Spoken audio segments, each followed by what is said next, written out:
What's going on, everybody? Welcome to our first Tuesday coffee with John Willis from Special Operations Equipment, Jack Spirko from the Survival Podcast, and I'm Nicole Sauce from Living Free in Tennessee, coming to you from the teaching kitchen that we built at the Base Camp Lodge. Super excited that this is ready to use. Is there anything going on that's top of your mind, y'all? Like anything in the world that you want to talk about today? Jack? I was waiting for John. I was going to let him go first. But I mean, obviously, there's a we're blowing shit up on the other side of the world again. And it's I think we need to come at it as we look at it in our communities from a standpoint of what does it mean to us? Not is it right, is it wrong? Because fuck, we don't have a choice. Like it's gonna happen now. It's happening. What are the long-term consequences? What are the second, third, fourth, fifth layer effects of this long term? And that's what I don't think anybody's actually looking at. Everybody's saying, should we or shouldn't we? Well, we did. Right. So you can argue about that. It can make you feel good. You can intellectually masturbate all you want about, well, what if we didn't? But we did. So now what do we do? And I don't mean the country militarily, because we're not going to have any say on that either. And any belief that you do is just a delusion. But what do we do in our lives to prepare for the second order effects that come from that? Well, what do you think they are? Well, gas is going to go up like a motherfucker straight up. Like that's going to happen quick. We also, it's going to change the entire dynamic of our relationships, or the global relationships, I guess, with China in a big way, probably more than any other thing, because we just cut off almost 20% of their total oil usage and imports, because they're not getting oil from Venezuela and they're not getting oil now from Iran. And when they eventually do get oil again from Venezuela, we're going to get half the money, because that's kind of the deal that Trump extorted Venezuela into. So we're getting as much money out of the oil now as Venezuela is. So that kind of changes dynamics, but that doesn't, like, if somebody did that to us, we'd be kind of pissed off and we would do something back. So exactly what, we don't know, but China's going to do something about this. They're not going to just take that lying down. And one of the most important things I think geopolitically for the United States to do right now is peel Russia off China. This doesn't really do that, does it? Russia makes lots of oil. They're the easiest country to get oil from to China that's not really interfered with and is not going to be fucked with. So we drive oil prices up and we stick China and Russia tighter together, and Russia profits. Same time, not good for Russia. Why? Because where does all Russia's fucking cheap-ass one-direction drones come from? Iran. I don't think they have time to make freaking drones for Russia now. So you see what I mean about how this all peels together. What do you think happens, John? Where do you think it goes next? Why do you think? Why do we think that China wasn't already getting oil from Russia? Well, they are, but they were getting something in the neighborhood of 14% of their total imports from Iran.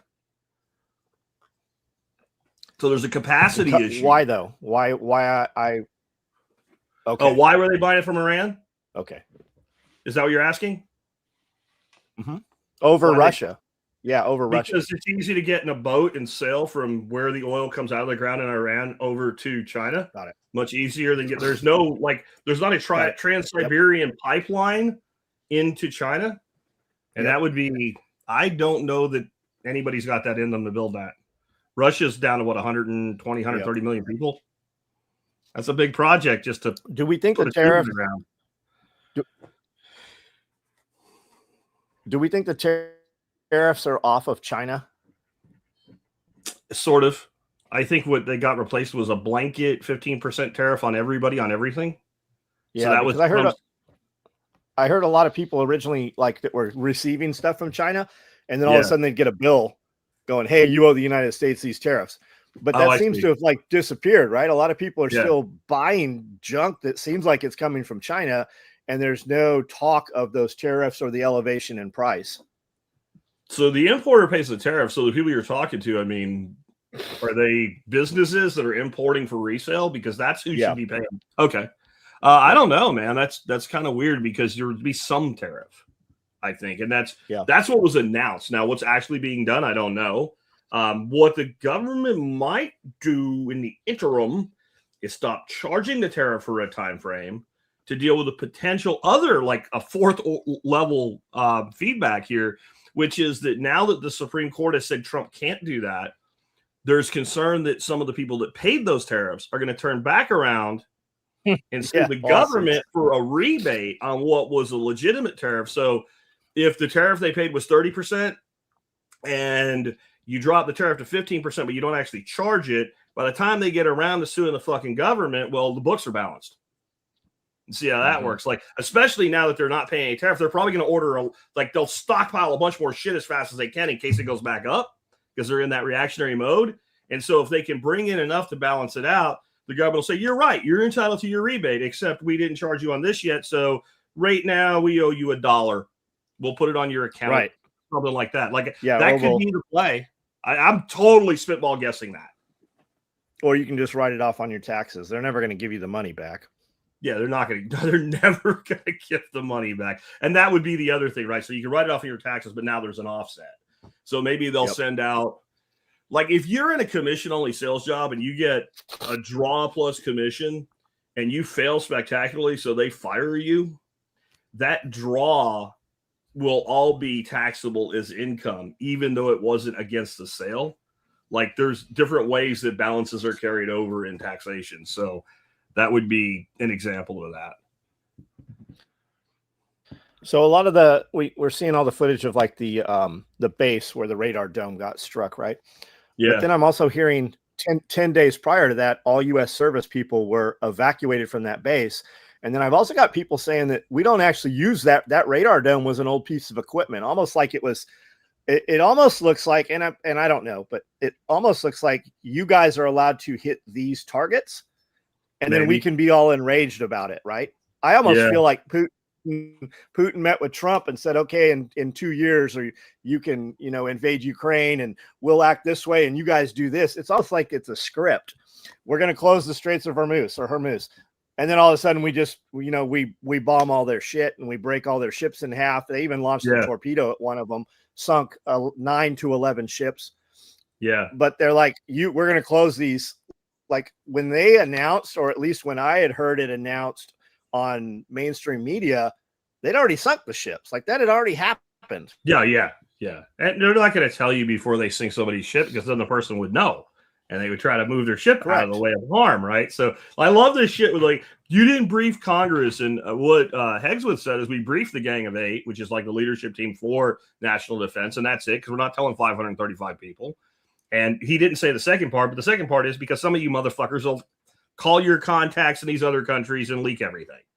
And there's certainly people in our government that would do that right now. Whether you think we should or we shouldn't, what you don't want is our people engaging targets when it's supposed to be some sort of stealth surprise attack and it's actually known exactly what's going to happen. We don't want that for our guys, unless you're sick in the fucking head, honestly.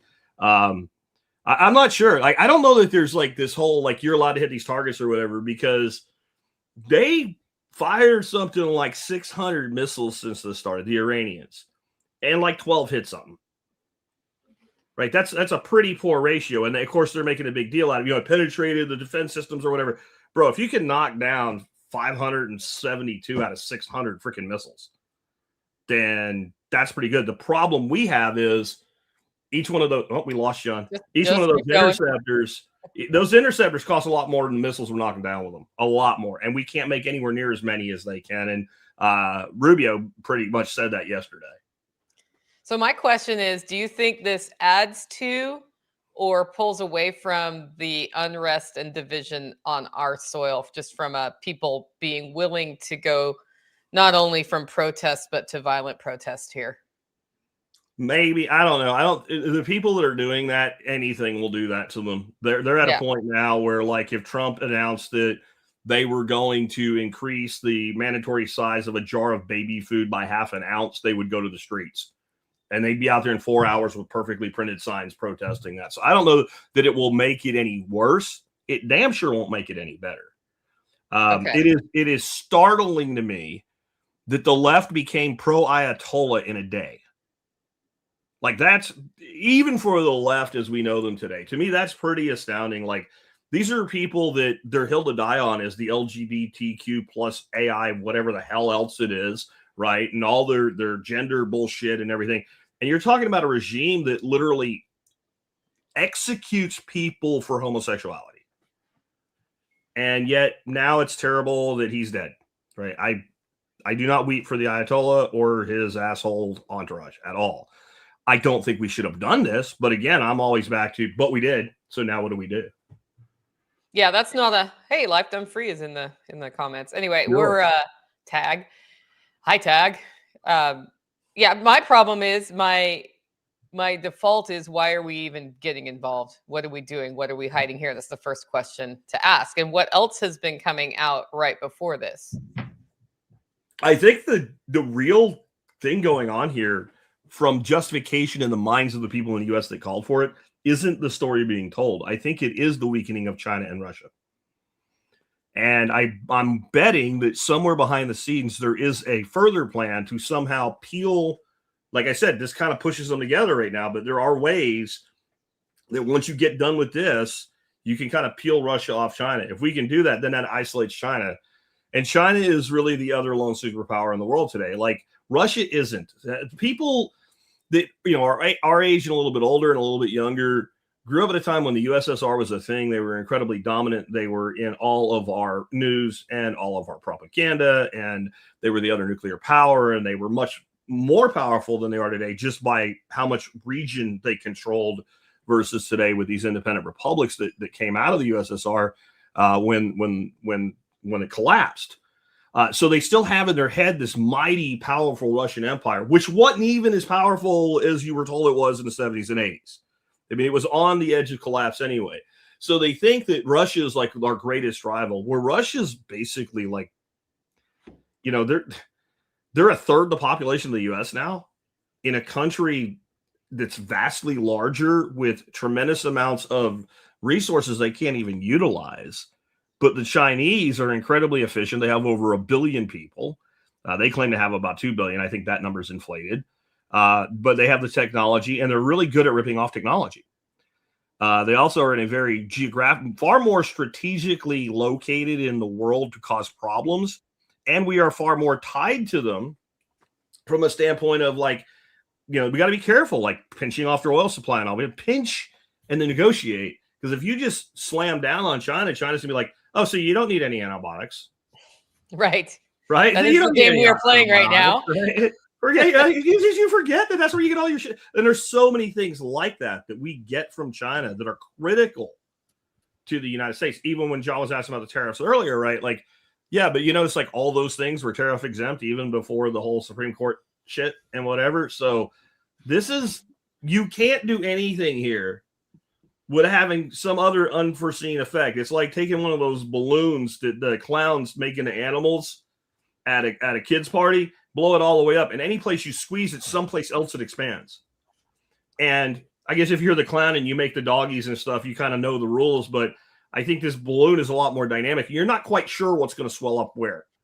And there's more than one freaking balloon going on here too. So I don't know if that makes anything clear at all. Well, I mean, it's a good discussion. I think this could actually serve to reduce some of the division that turns to violence for a time.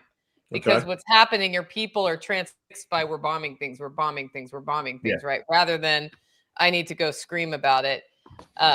Unfortunately, long term, that may change. And if China does hit back with some things that hurt middle, like the middle, then it's just going to be screaming, right? And that would be the goal, because that gets rid of a Republican government in 28 to a degree and completely, 26 to a degree and completely in 28, right? That's at least what the move would be. Because again, you're squeezing and trying to make that balloon pop up, but you don't know what is exactly going to be the result. So the other side of it would be, though, and I said this yesterday, but I think this is a percentile of happening at 15 to 20%. If somehow all this bombing, there is some segment, because it cannot be a popular uprising. There's not enough organization. The regime is too strong over there. And all the people that are of age, like fighting age, they've never known anything but what they have, right? Most of the men of fighting age in Iran were born into this. The ones that are old, like our age, well, we were like 8, 9 years old when all that shit went down. How much do you remember accurately from them? So they're accustomed to this regime that we can't get our hands around how anybody would want to live that way. So there's a certain amount of Stockholm syndrome, I guess is what I'm saying. So, but if there is some contingent within the Iranian military that finally goes, look, there's not going to be fucking dick left, and they rise up with some sort of coup, they reach out to the U.S. government and say, look, we're in charge now. We want to work with you. We'll capitulate on some of these other things. And the U.S. pushes back with, we need to see some movement in human rights and stuff like that. And you get something as little as a new government and women can go outside without wearing a fucking hijab. And that ends, and that happens in 4 to 6 weeks.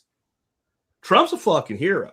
Now, I'm not saying he is a hero. I'm saying the popular perception by the middle then, who's done anything approaching that as a president in your lifetime? Nobody. So how does the left then push back against that being a bad thing if that happens? So I don't think it's going to happen, but that's one of those places where I want to be wrong. But if that is actually the outcome, then what do you say? We would be better off with the Ayatollahs still in command? We would be better off if people were still being fully oppressed instead of having some oppression lifted? How do you play that then? I can see a lot of banners of Bush with the mission accomplished thing and all, but these are two different worlds and two different situations.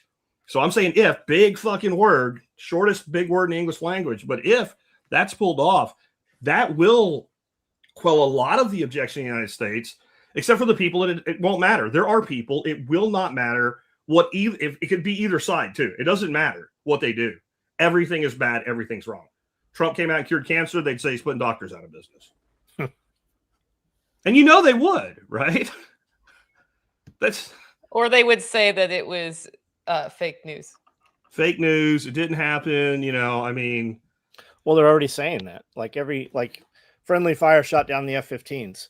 The other side is reporting that Iran shot them down. Kuwait's even like, whoops. Yeah, right? You have. Whoops. They were shot down over Kuwait. They sunk a U.S. carrier. There's all kinds of YouTube channels on the left, like actually reporting that bullshit. Yeah. You got to see this one, John. You'll love it.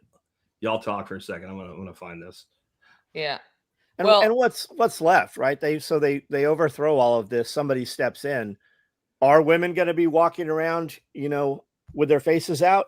And do they want that, right? You have the younger ones that think that want that because they know it from social media or whatever. But like you said, most of the people in charge over there, they grew up and everybody else grew up in that. The guys that remember, the people that are left over from when was it, the 70s, when Iran was beautiful and there were ski resorts and people came from around the world to vacation there. Most of those people that remember that, they're very, very old. Yeah, they're 70 and up because you would have to be to really remember it well, at least in your late teens, I would think, right? To really get it, to really grok it. So then you're looking at people that are like 68 up to 80, and you don't have. I know it might be wrong to say it, but you don't have any power at that point. Yeah. Okay, here's a viewpoint from. No, that's not. Hold on. Viewpoint from Ed. If U.S. can control enough oil, we improve our negotiating position for strategic Chinese resources and products. So did we go back to the oil wars? Have we ever left them? Yeah, I don't think we have. Yeah, we've never been out of the oil wars. Okay, so I have to do this now with only a fragment of it because the person that made the post was so shamed that they took the post down.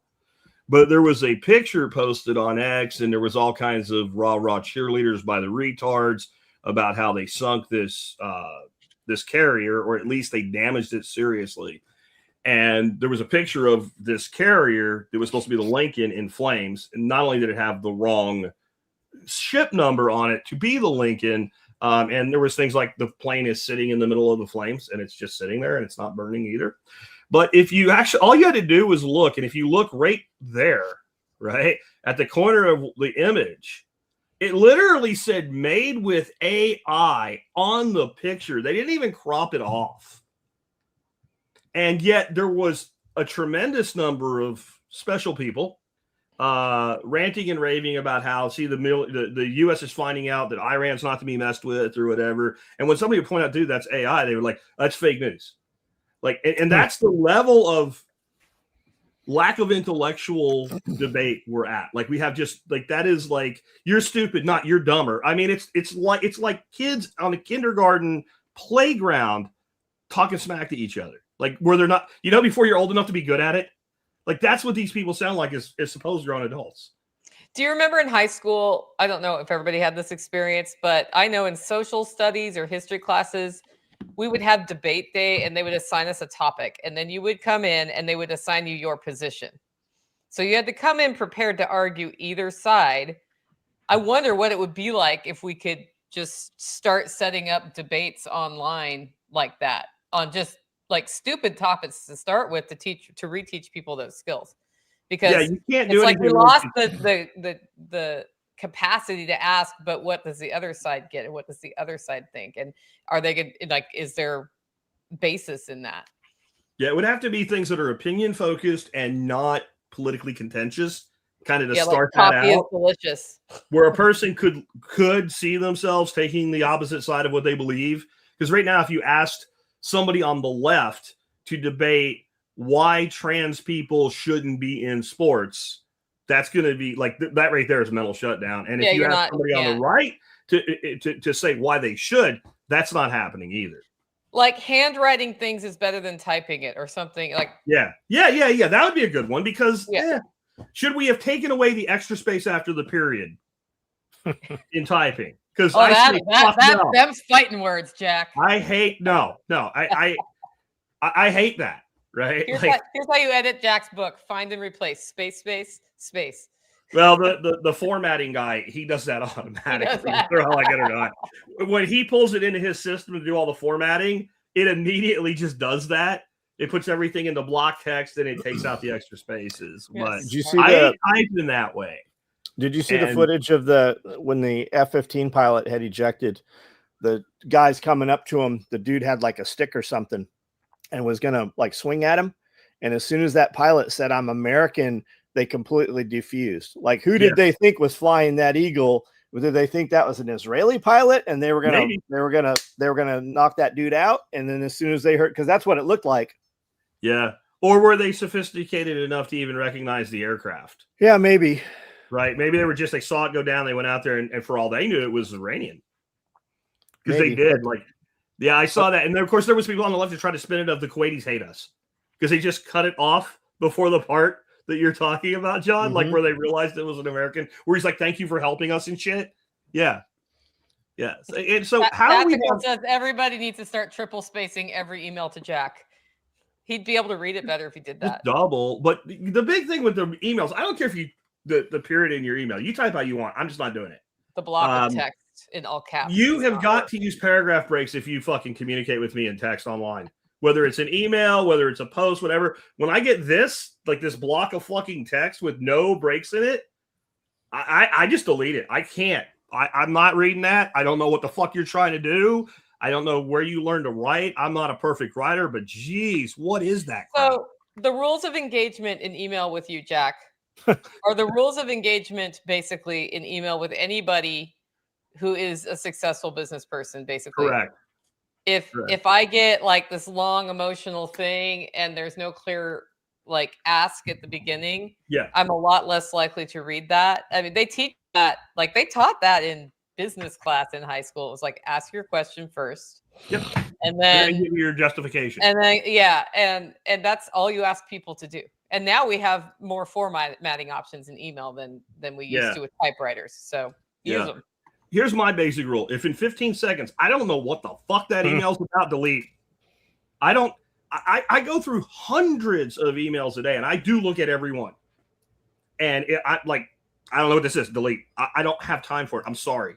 I'm not being a dick. Or how about this one? I know you get this, John. I know your time is valuable, but. Hey, can I ask you a question? That's instant death. We'll get an email. Can I ask you a question? There's no damn question. No. Yes, you can. You just did. Tell me everything I need to know in 3 bullet points. Cut everything else out. Yeah. I mean, make your request, your statement, whatever it is, one line, hit return a couple of times, print that break, and then give me the details you think you need. Because then I can pick and choose from the details, but I know what this is about. And I also know this. No, sometimes that is an instant no. But that's good. Because now I don't have to waste my time. Now I respect you. Next time I see you send me an email, I'm like, even though I said no to that other thing, I respect this person's capability to communicate well. And you're right, Nicole. We did learn this, not in college business courses, in freaking high school. Yeah, so here's Kevin Trimmer 76. If he was born in 76, didn't have it. He was just a little late. Just a little late, not very late, but it was just like, here's how correspondence works. And when in 76, there's a big difference of being born like December 30th versus January 2nd of 76. That's pushing you even further toward that whole millennial cohort, even though you're technically an Xer, right? What's up with What's up with all the missiles getting through the Iron Shield? Like, where's that Iron Shield at? Are they just out of munitions? You can't stop that many. It can't be done. They seem to stop a lot the last round. Yeah, but as you deplete, and they're also launching more, and they're doing things like they're also using these one directional drones. Yeah. And I'm not really sure what's going on there, because it would seem that jamming capability should work on those, because what they've done, this, John, what they've done in Ukraine, both sides gone to fly by wire because of jamming, right? Yeah. I guess maybe these are just a larger, higher class of drone that's got more autonomy, because they're not very fast compared to aircraft and what have you. Yeah, they're like the size of a Volkswagen Bug. But again, I'm back to, there is all this talk about how many are getting through. It's not that many relative to the total. And most of what they're hitting is things like they're hitting buildings that hotels are in and shit. And of course, we're making out like they're targeting that. I wonder how much of that's true, because, when you see these videos online, they're like, it's cluster munitions. That's not how fucking cluster munitions work. That is a rocket or a missile that has been hit and fragmented and is falling. And some of these missiles are relatively about as big as a school bus. Like, think of taking the roof off a school bus and just having the chassis of the school bus. That's about the size of some of these missiles. So if you break that into pieces and it falls down on top of, people and buildings and shit, it still does a great deal of damage. You're denying them the choice of target. So I think some of the stuff where we're seeing civilians hit, is it their fault for launching the rockets and the missiles? Yes. But do we play a role in it, as in when we knock those down? Because we also have now I can't remember what they're calling it. The Israelis have it, but we designed it, which is directed energy. Oh, and we're getting about that. And they're knocking out like the Hezbollah rockets and shit, not over the target. As they're being launched, they're being knocked down before they get anywhere. But that has a limited range of about 6 miles. And to deal with that is all you need is energy. You don't run out of rockets with or anti-artillery missiles with that. Yeah. So that we had a question about that. Have you researched the use of high energy laser weapons? Sounds like a game changer, not running out of defense interceptors. Yeah, they have to be line of sight, and it's about a 6 mile range. That's the issue with that. So that has limited effect, especially on terminal approach. When those missiles are coming down, they're in pure free fall at that point, down to their target. So they're not only moving, they're accelerating as they move. So it's like hitting a bullet with a bullet. So when some get through, the question to ask is not why some got through, it's how do we hit so damn many? It's actually really impressive what we can do. That doesn't mean we can do everything. I think trademark names or marketing names or propaganda names like Iron Dome give the wrong impression of that. Well, didn't we have what did Reagan call that? Star Wars? Yeah, that was a big bluff. That was the greatest bluff in history, man. Yeah. That was a huge bluff. The Russians actually real though. It's gonna happen and it has a cool name. Yeah. The Russians actually tried to cut a deal with Reagan that the best thing would be if we shared the technology because it would eliminate nuclear war. And that was actually, I think they really meant it. But for Reagan, that was kind of like, fuck, what do we do now? Because we can't admit that we don't have it. So we just have to keep playing our bluff and say no. And it was the biggest head fake, man, of all time. It was It was kind of a masterful stroke of negotiation, and it strung things along long enough. The Soviet Union kept spending money they didn't have, kind of like we are now, to eventually the whole system collapsed on itself. So actually, I have some stuff we could talk about if you want to. Okay. You want me to handle all of these questions? Yeah, do the questions, and then we can go a different way. Okay. Like, so do y'all think the sleeper cells are about to get active? I think that means in the U.S. Does he mean? Oh, did he say sleeper cells? Sleeper cells. Okay, yes. I thought you said super cells because we have tornadic potential storms coming. That's a different topic, but that's about to hit us too, of course. I don't know. Here's my question. Remember how we've been told so long that Iran has all these hackers that are super hackers, right? That are just waiting over there, and they're like, we get America, death to America, and they're going to like shut down our electrical grid and our power generation stations and get in, like, do all this damage with cyber attacks. Where's that? So sleeper cells, where's your cyber attack? Did these people have any real capability, or have we been misled? So I've also been noticing that at the federal level, the people in charge of government security, like digital security, are stepping down. Like at the same time you're asking this question. That was something that struck me in the last few weeks. In our country? In our country. Like our NSA people and shit? Yeah, more like people in the folks overseeing cybersecurity for the federal systems. Okay. Is that because they're liberals and they don't agree with Trump? Is that because they're on the Epstein list? Like what's the catalyst to that? That's my question. I don't know, because I was trying to read it and it's just like they stepped down and didn't say why. And and who is they? Is that like one dude they've weeded out? I mean, what is that? It started, and I can't remember the person's name at the top, and now managers under are like plural. My one guess there might be that we have changed how we're doing security to a point where we don't need as many people to do it anymore. Or our lack of security. Maybe we weeded them out. Yeah. Well, the biggest weakness in any security of any network is human. Mm-hmm. All this shit where you see these people on TV and they're like, I'm going to hack in 5 minutes. Fuck that. And I mean both directions, where they have like this freaking, there's always some weird fucker that's behind the keyboard in these like crime shows and shit that was a hacker, and then now they work for the FBI or some shit. And like, well, I can get into that. It's like, and what they're getting into is like, you're fucking FBI. You could make a phone call and get a FISA warrant and have the information in 5 minutes. But they have to put that whole and they just start typing and shit. Anybody that knows anything about hacking knows that's not how that works. These systems, like, you can't just what are you doing? Blindly guessing? No, you're deploying software you wrote to. Yes. So you generally need somebody on the other side to be stupid to get that to happen. Yeah, key counter, or they made their password. Inject it, like you send it to somebody who opens it. There was a very famous thing done back in the early 2000s where a company that specialized in like corporate network security told this company, I don't remember who it was, but it was a big company, like a multi-billion-dollar company, we can get in your network within 3 weeks. And they didn't believe them. They said, well, we'll be in 3 weeks and we'll sit down at your conference table and we'll show you how we got in your network.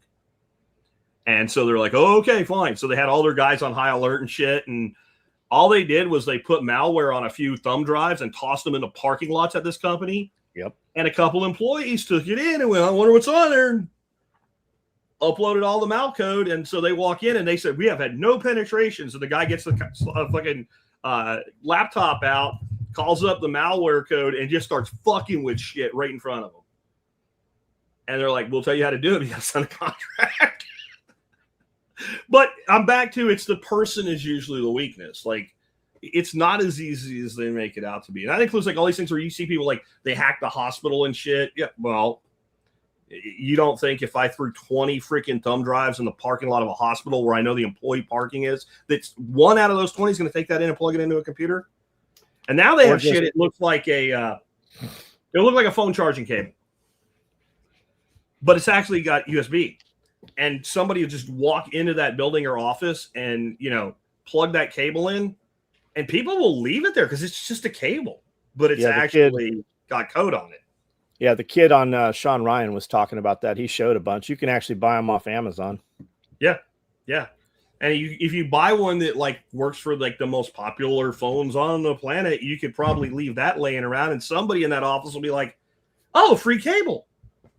And don't forget the dating websites. I mean, just compromising through the opposite sex. Yeah, so that's the social engineering is always a huge part of hacking too. Like, Yeah. if John is on, I don't know any of the sites. What, Tinder, is that the app? Like, if John's on Tinder, and I can like catfish him with some chicks that are just some made up images, and get a track record of him and be like, bro, I need you to do this for me, or I'm going to send all these screenshots to Amanda. Or even send real ones.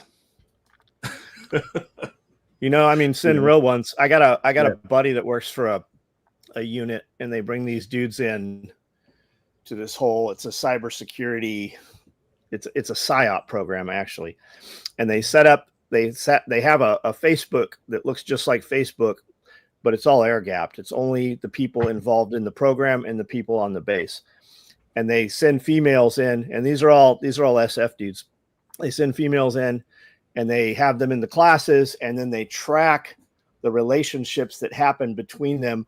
And then at the end of the program, they're like, you guys all thought you were uncompromisable. This is all the data we got, and this is how we got it. And they didn't even realize, like, none of them knew what was happening. It was not malicious, just how easy it was to compromise them just through normal conversation. Yeah, that would be eye-opening. Basically, that's what that means. I mean, look at the flock cameras getting hacked right now. How many guys are logging in and they're like, this guy's password was password. Yeah. I used to do that all the time when we would be like doing trade shows back when I had a job. And you had to pay like it was like $200 a day for internet connection in those conventions. But you'd have people running their own networks and shit, and you just could see all the networks, and you just start pulling up one at a time. Put in password ABC123. There's like 5 common ones, and it would take 5 or 6 times, and we would find one that would use one of those.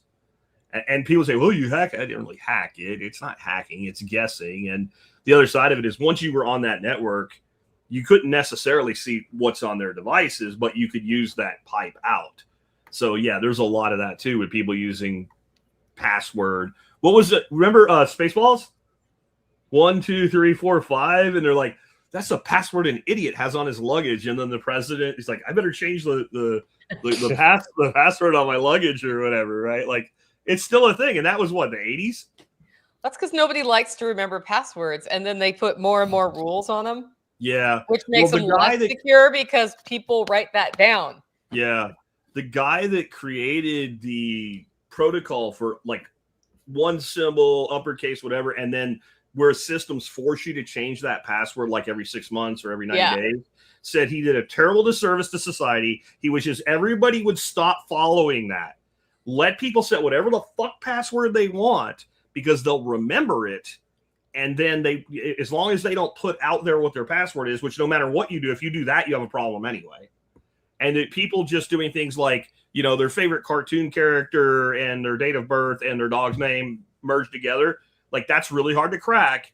And unless you tell somebody, nobody will know. And if you let that person have that password, but the problem there, and this is why they did all this shit, isn't that somebody's going to like hack John's computer, get his password, and then go, I can now use it everywhere. It's that he'll have an account with somebody. He'll use that combination. Somebody will hack that entire database, and then they'll run a cross connect, and they'll run an algorithm that'll test every popular login and find all of them that come off of that one. And now they have access to all kinds of things. And that's risk reward, right? Like, I don't want to hack John. I only get so much out of John. But if I can get 10,000 logins, now I got something. That can cost some shit. Yeah, they use the same password everywhere. You got to use uppercase, lowercase, symbol, and then, put all your other stuff in there. And it's like an ever longer number of letters, and I start writing sentences expressing my frustration. That would be fine. If they left you alone, though, that's have you ever had anybody have this experience? You got to log into things. So that's an incorrect password. Okay. Reset. Change password. You put the password in. You've already used this password. I know, because I'm using it right now. And then you try a different password. You've already used this password. Yeah, I have, because I can remember that one, right? And you're like, you go through all the passwords you ever used, and clearly it's wrong. But that's why I use password managers. Like, I think a good encrypted password manager is the way to go. Yeah. Then you can have different logins, and that shit doesn't happen. And then it doesn't matter. It can be like ABC179 exclamation point dickhead, and it doesn't matter. You don't have to remember it. But what happens when you lose access to that password manager, or it itself gets hacked somehow?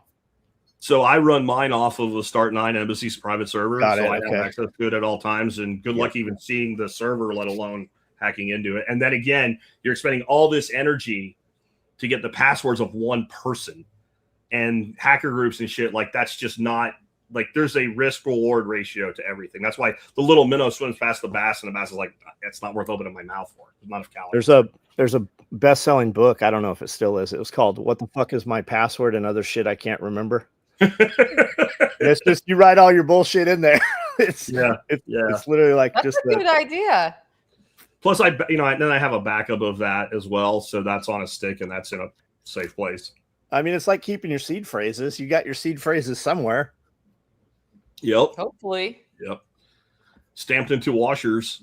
So a buddy of mine messaged me and he said 3 Bitcoins. This happened the other day too, somebody, but again, this morning, 3 Bitcoins were found in a storage unit that the dude bought for $200 on a Bitcoin miner that was in there. I don't know how the miner works or how it stores the data on it, but 3 Bitcoins were found, and it cost the dude who got them $200 on the Does that make his basis $200 from a tax perspective?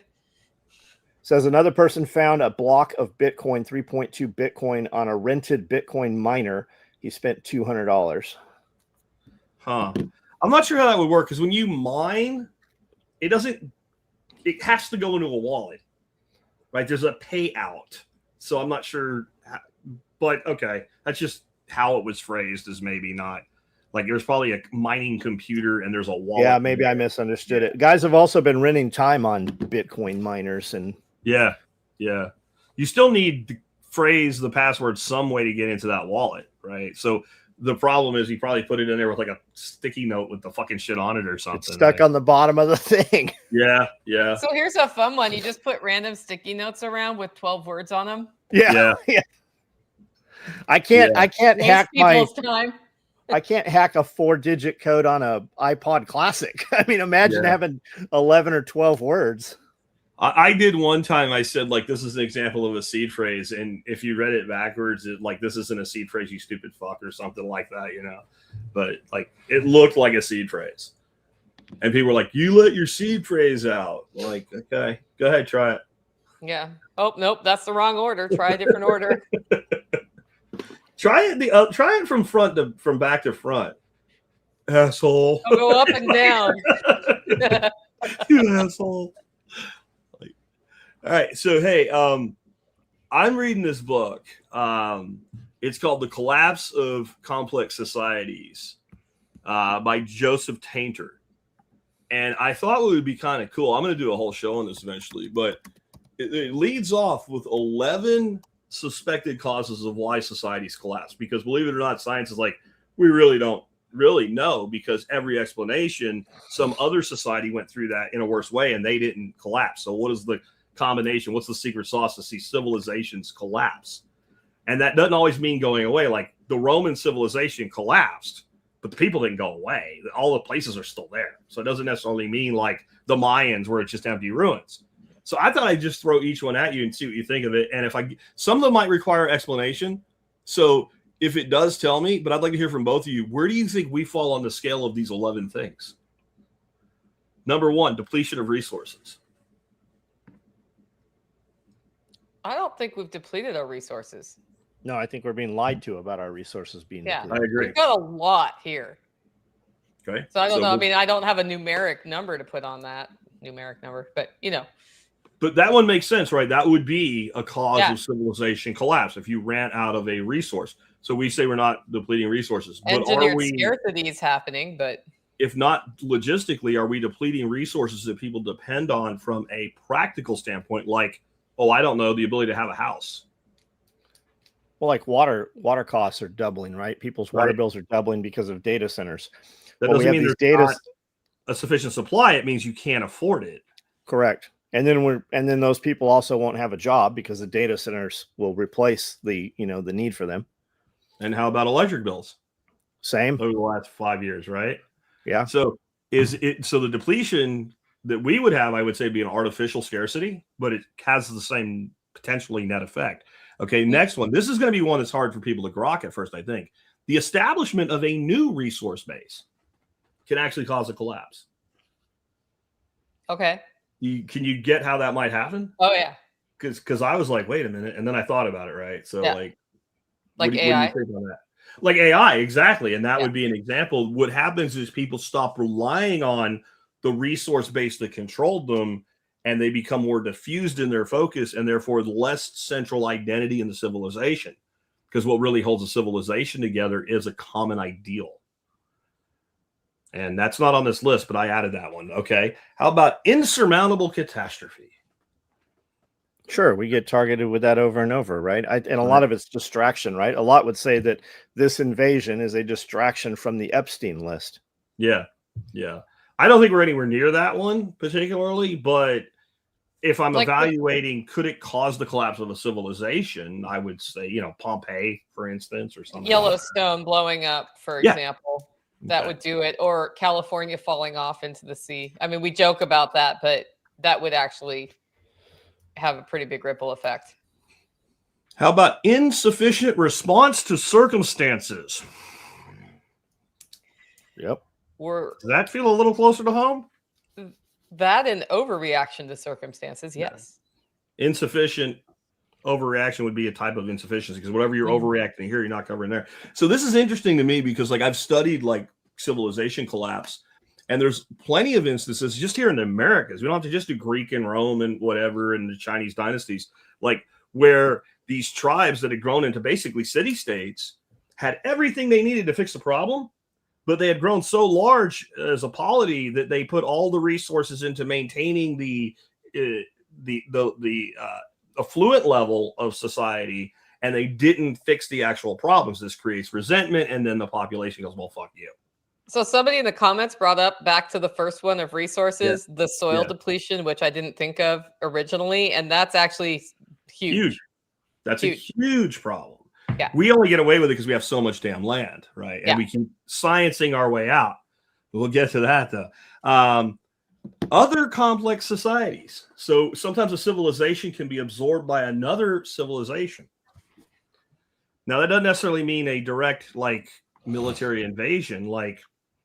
I'm just going to say it. There's a huge segment of the United States population right now that does not share our values, does not share our common ideal. And that segment is growing, while the segment that still does, you tell me it's not shrinking. I mean, we're not at replacement rate. That's true. We're not. By any stretch of our imagination, we're not at replacement rate. We can't maintain our population. There's only one group of people at replacement rate. I mean, even Japan is giving houses away to move in there. Yeah. Yeah. So that's a global issue, right? And that's probably the biggest threat you've mentioned so far from my perspective is that, because we're not people who value, individual freedoms and prosperity for all through deregulation and that sort of thing. Yeah. Sort of the live and let live perspective, we're not making it seem attractive to people who just want to be taken care of. Okay. Basically. So that's other complex societies having pull effects, right? So then the next one is actually intruders. So that's direct invasion. And that can be kind of what we were just talking about too, or it can be full on this society decides this other society needs to be their slaves. The way that the Roman Empire expanded into the Goth areas and things like that. So I don't think we have that problem in that direct approach. I think we have the prior problem in the more subversive approach. But what do y'all think as far as intruders? I think when people come into your country illegally, that's kind of an intruder, though. Well, that's also the people replacing. I mean, that's the group, the body we're talking about, I think. Because if you lined 1 million soldiers up on the Mexican border and said you were invading the United States, I think you would see a bright flash of light, and then you would meet whatever comes in the next life. You would never be able to invade the United States on land like that as an army. But 10 million people can just walk in. But let's sit here for a second. How could things go kinetic here aside from civil unrest? Like, who would it be who actually hits us, and where would they hit us? Like, if you were thinking right now, there's 50% chance we're going to have soldiers on the ground that we're going to have to put back. Would that look like a terrorist attack, or would that look like Canada? I don't think it would be Canada. I don't think it would be Canada either. That's why I brought that up. But yeah, I don't know. We're a very difficult nation to invade. We would be pretty easy to attack, though, using the same tactics we use on other countries. So we can only knock, like we said earlier, you can only knock so many missiles and rockets down. But most nations capable of mounting an attack like that understand the concept of a Pyrrhic victory. And boy, I'm telling you what, of all the hornet's nests you wouldn't want to open, it's this one. So I'm not real worried about that. I'm more worried about internal conflict. When you look at Iran, it's really easy to write them off as the third world and whatever. But if you were in Iran in 1975, like John said, you used to fly there to go on fucking vacation. It was beautiful. And it turned into an Islamic third world hellhole with complete domination and control in months. Yeah, it was fast. It was very, very quick. And I always warn people when they say it can't happen here. Boy, because every time it happened, somebody said that right before it happened. That's so I worry about that. And if you think about what was done in Iran to get that done is they activated the college youth. It was college students who took the American hostages. And they all did it because they thought they were going to get more freedom, and they were being oppressed by the big mean Shah, and they were under the thumb of the Americans and the Western world, and they should have their own freedom. And it went from that's what we're fighting for to here, put this Ajib on and shut your fucking mouth that fast. And you want to say that can't happen here. And one thing that would literally happen here. Yes. I think if the extreme left really gets more violent and takes over, we're not looking at a left-run thing. We're looking at more what would be considered ultra-conservative right. Yeah, actually, we're looking at the opposite of what they think they're fighting for. Exactly, and when they're exalting these groups of people who literally are the worst thing in the world according to their own standards of judgment, that's why the underbelly of any civilization has always been the youth. They're always angry. They always feel like they're not getting their own their share of what they should. They always feel underappreciated. We did. We just weren't so stupid about it, I guess. But that's always been the attack vector of anybody that wants to take over a society is the youth, because they have enough future ahead of them and enough dread about that future to, if you give them something that looks a little bit better, a lot of them will latch onto it. All right. Somebody says we could be attacked by countries calling in their debt from the U.S. withholding rare minerals. And that would be a form of other complex societies. Yeah. Right. How about class conflict? Oh, you don't have any of that, right? Yeah, that's happening. Well, I think the powers been higher. Our own government wants that. I mean, they need to keep you divided so that you're not paying attention to what they're doing, right? It's legal for them, not for us. And they need to, it's the whole black versus whites, gay versus straight, upper class versus, lower class and the middle class. Now the middle class is the lower class. It's all division. Zoning makes that worse. Yeah, absolutely. I mean, it's happening everywhere. Yeah. Yeah. We're in a big zoning fight in Tennessee. If it's not happening where you are, it's only because it's not there yet. Yep. I completely agree. Okay. So class conflict, we check that box. Social dysfunction. We don't have any social dysfunction. No. Is it our age saying that, or do we really have social dysfunction? Because we're also of an age where we're supposed to say that. But yes, it's dysfunctional. If we were only bitching about kids that were 20 years old, I'd say it's because we're old codgers now.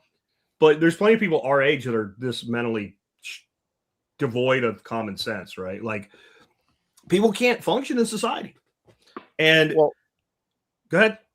Physically can't speak to one another. Like, I mean, go to Walmart, see if you can get some assistance, right?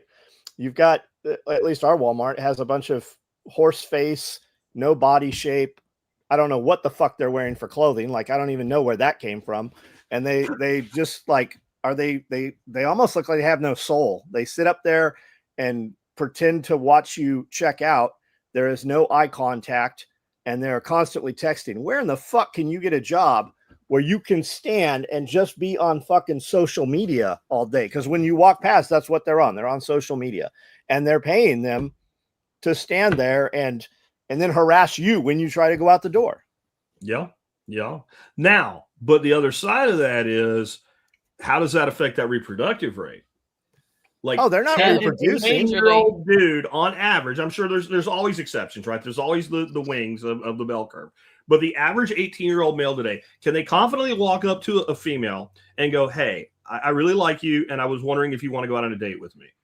No, they can't. They can't look each other in the eyes.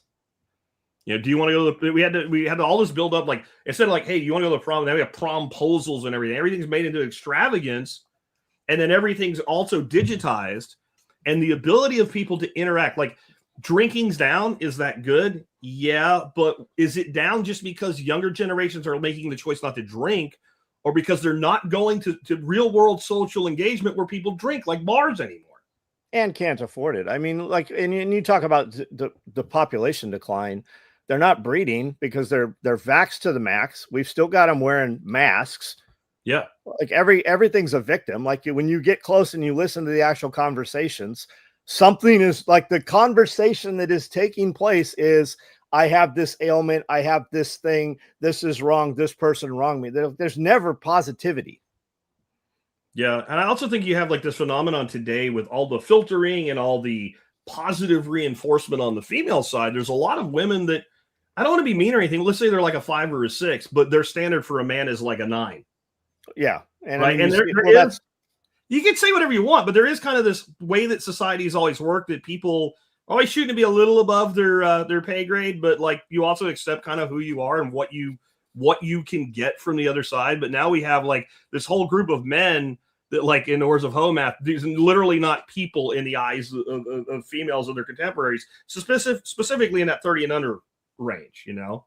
Soy is a good way to put it, but I think it's so far beyond soy 229, man. I mean, the chemicals that are soy, we'd be so much better off if it was just soy. It was just soy and seed oil.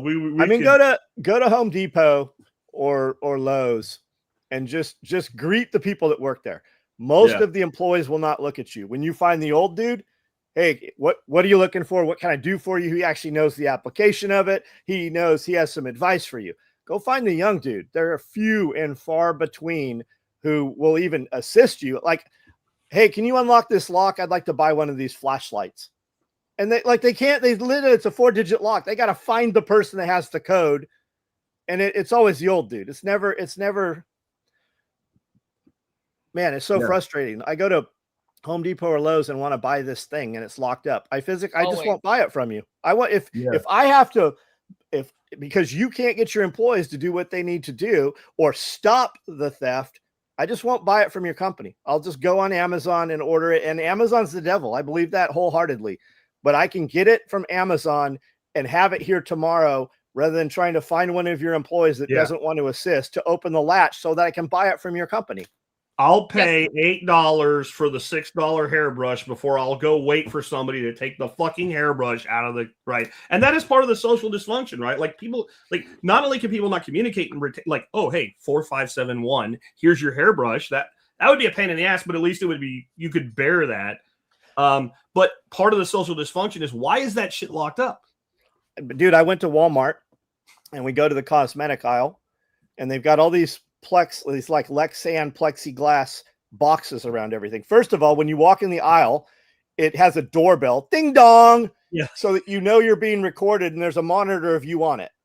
And then the shit, half of the aisle is in a box and you got to lift the lid. You have access to it, but another fucking chime goes off when you open the lid to get the thing. Fuck it. I can buy it from like, I understand, like go to like even Walmart now on Black Friday, it's not packed. We don't have need for, and I think that's by design too, because then they can control you from it. You'll have less options of it. Walmart stated that by 2030, and they're actually they said 2050. Now they're saying 2030. They've moved their timeline back. Their goal was to have they wanted 65% of their current customers to not attend the store. If you look at Walmart, they are splitting Walmart stores into 2 mirrored stores. And one is for you peasants to go and still buy. And the other one is for a shopper to come in and do your shopping. So when you go in there and you want apples and you order Fiji apples, they only have 2 types of apples. You get the apples that the dude just delivers you. The guy picked up for you. Yeah, you don't have there is no choice. And people that use the service don't realize it's happening.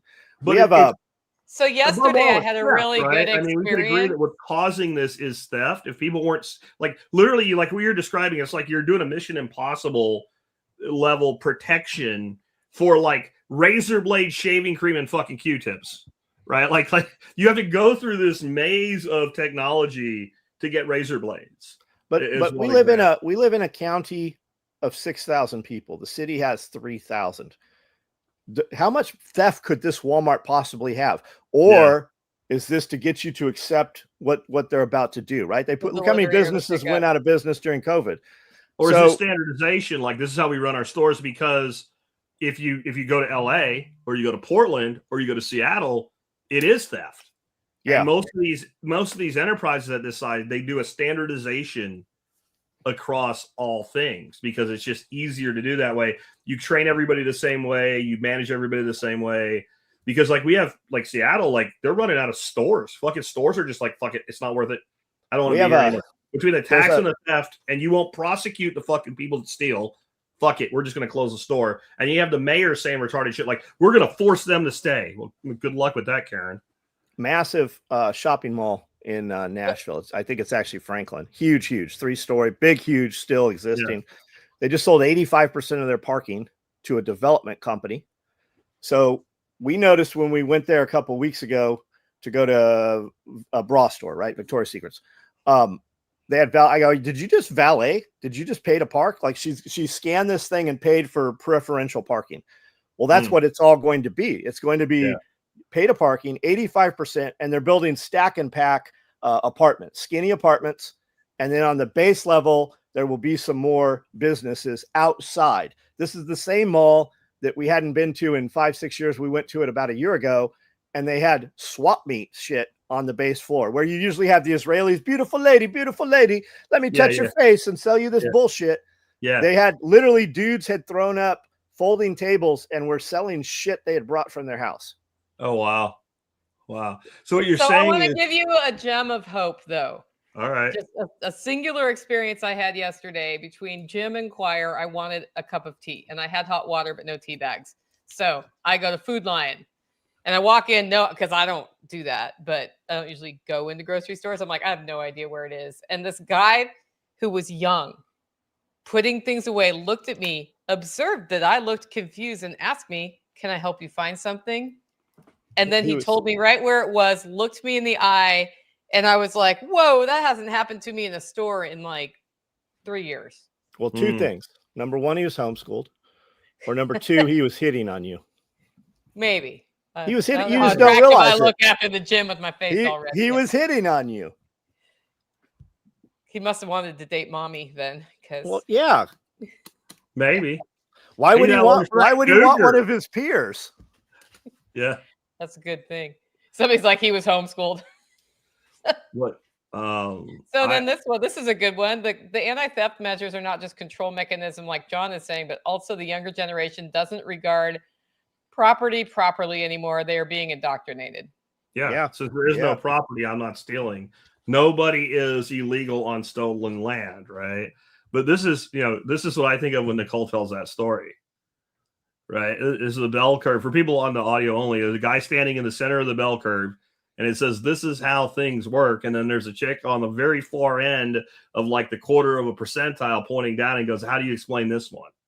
Did you just I know that's not what Nicole was doing, but like those one-offs don't give me a lot of faith, man. I am more worried about the totality of the system. But what I hear you saying there, John, is that the social dysfunction is expanding the class conflict, because we're creating these different tiers of society. So like, I'm not going to deal with that bullshit, and neither are you. Like, we'll have the better parking, or we will have the shit delivered straight to our house, and we'll pay for the better level. When I order the Fuji apples, I don't only just get Fuji, I get like, there's no bruises on them. I'm going to have the premium shopper bring me my shit because I have money, I can.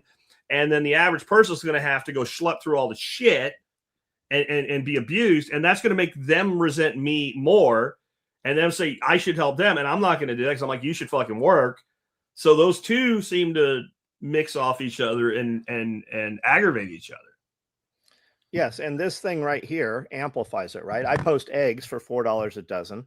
Yeah. And I get some wacko that's like, you're robbing people. I know where your chickens are. I'll just come get the eggs myself. I love watching those chains. Did you put up a picture of Porthos and respond to that?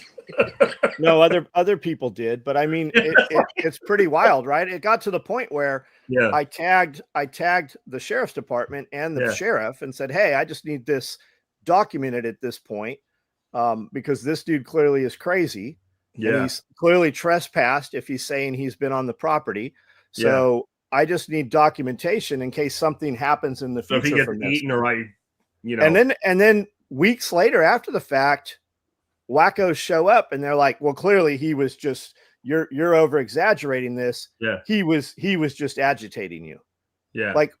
But these people show up like they don't even live in this area. We just had a dude said, I'm going to lead a ICE protest at the courthouse in Paris. Who's with me? And a bunch of people are like, yeah, you're not going to do that. That's not going to happen here. That's not going anywhere. Hundreds of people show up in that group. And when you look at them, none of them are from here. They're just agitators. Yep. Lady just posted in Dixon. She had some Anatolian Shepherds for sale. 100 comments. How dare you let your dog breed? Why isn't your dog fixed? You should be fixed. 2 people were like, she's got livestock dogs. Do you want one or do you not want one? Yeah. And they're like, you can't. She said, I'm setting up at Walmart. Anybody needs a good dog.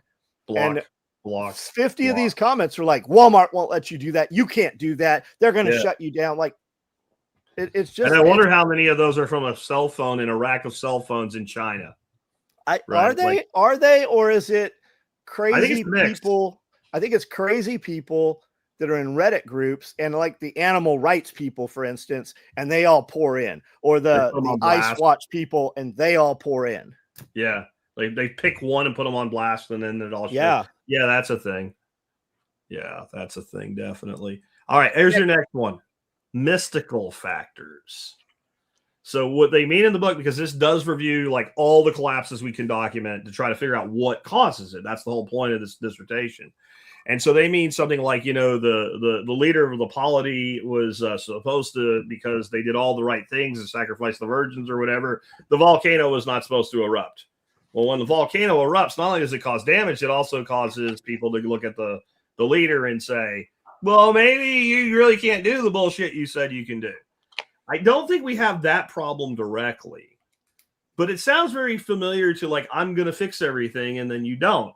Right. It seems like the same, like it ends up being a lack of faith in leadership. Or on the other side, the doomsayers that, predict a date. Yeah. It's the cry wolf over and over and over and over. So can I get weird? Yeah, sure. You are this weird. Is where I get to get weird. I know I am weird. I lately have, from an energetic spiritual standpoint, in the last April is when it started, the negative / spiritual attacks here have increased a lot. So that's me in my belief system. But so I think there is that as well happening. And I think it's important to talk about it openly from my perspective, because the way we push that back is we push that back by putting the positive out there and like standing ground for good and for, healing and those sorts of things. That's why we're so focused here, because I'm like, here is where I can do that with the people around me. I mean, I do think that has increased nationally for sure here in the United States. Yeah. And if I go back 30 years, I could say that there was kind of like a common morality, like even people that vastly disagreed, there was like this whole list of shit that we were all like, that's evil. That's wrong. We don't do that. And the people that didn't think that, but that was outliers. That was, 3-4% of the population. And we had asylums back then too, by the way. Thanks, Nancy, for closing those down on us instead of just fixing them. And today we don't. And I do think that's a very spiritual connected thing, that even if we had different faiths or different beliefs from a mystical standpoint, we kind of had like, okay, and it's all cool as long as we don't think it's okay to kill people, as long as we don't think it's okay, to let men abuse women. Like if as long as we can get into this kind of commonality, we can all get along, even if we disagree and sometimes contentiously. And that seems like it's gone. I don't know if that's quite mystical. I don't know if we have, from the standpoint of how it's explained in the book, I don't know if we have that problem per se, but some analog of it, which is kind of what I think Nicole's saying. Yeah, and I'm not coming at it from the leaders of different faiths are failing us. I'm going at it just from purely that spiritual realm here. Yeah. Well, definitely church attendance is way down, right? I mean, that's a metric we can look at. And so does that mean I think everyone needs to go to church? And my answer is no, but that's my answer. But I do think it is a kind of a way to take the pulse of how important spirituality is to a nation, is what kind of participation is there in the various forms of spirituality that are available. When you create a vacuum, some people will tend to grab onto anything. But I don't know if I could say we definitely have that problem, but maybe parts of it. And then there was, how about this, a perfect storm of events. That sounded like a cop-out to me because duh. But I think it was saying that like when certain things stack up, and that's kind of why I want to have this discussion. How many of those things are stacking up on us right now? Inflation. Division. Oh, there goes my thumbs up. I need to find that setting. I have not found it. So inflation, and we've got the division politically, and we've got some scarcity of resource after we have discussed this. I think a lot of those things are stacking up. If we had another big catastrophe, like you think about all of the big catastrophes we've had in the last few years, where flooding and deaths and wiping out whole towns and that sort of thing, that's been stressful to the nation too. So Yellowstone goes, that's going to be hard. That's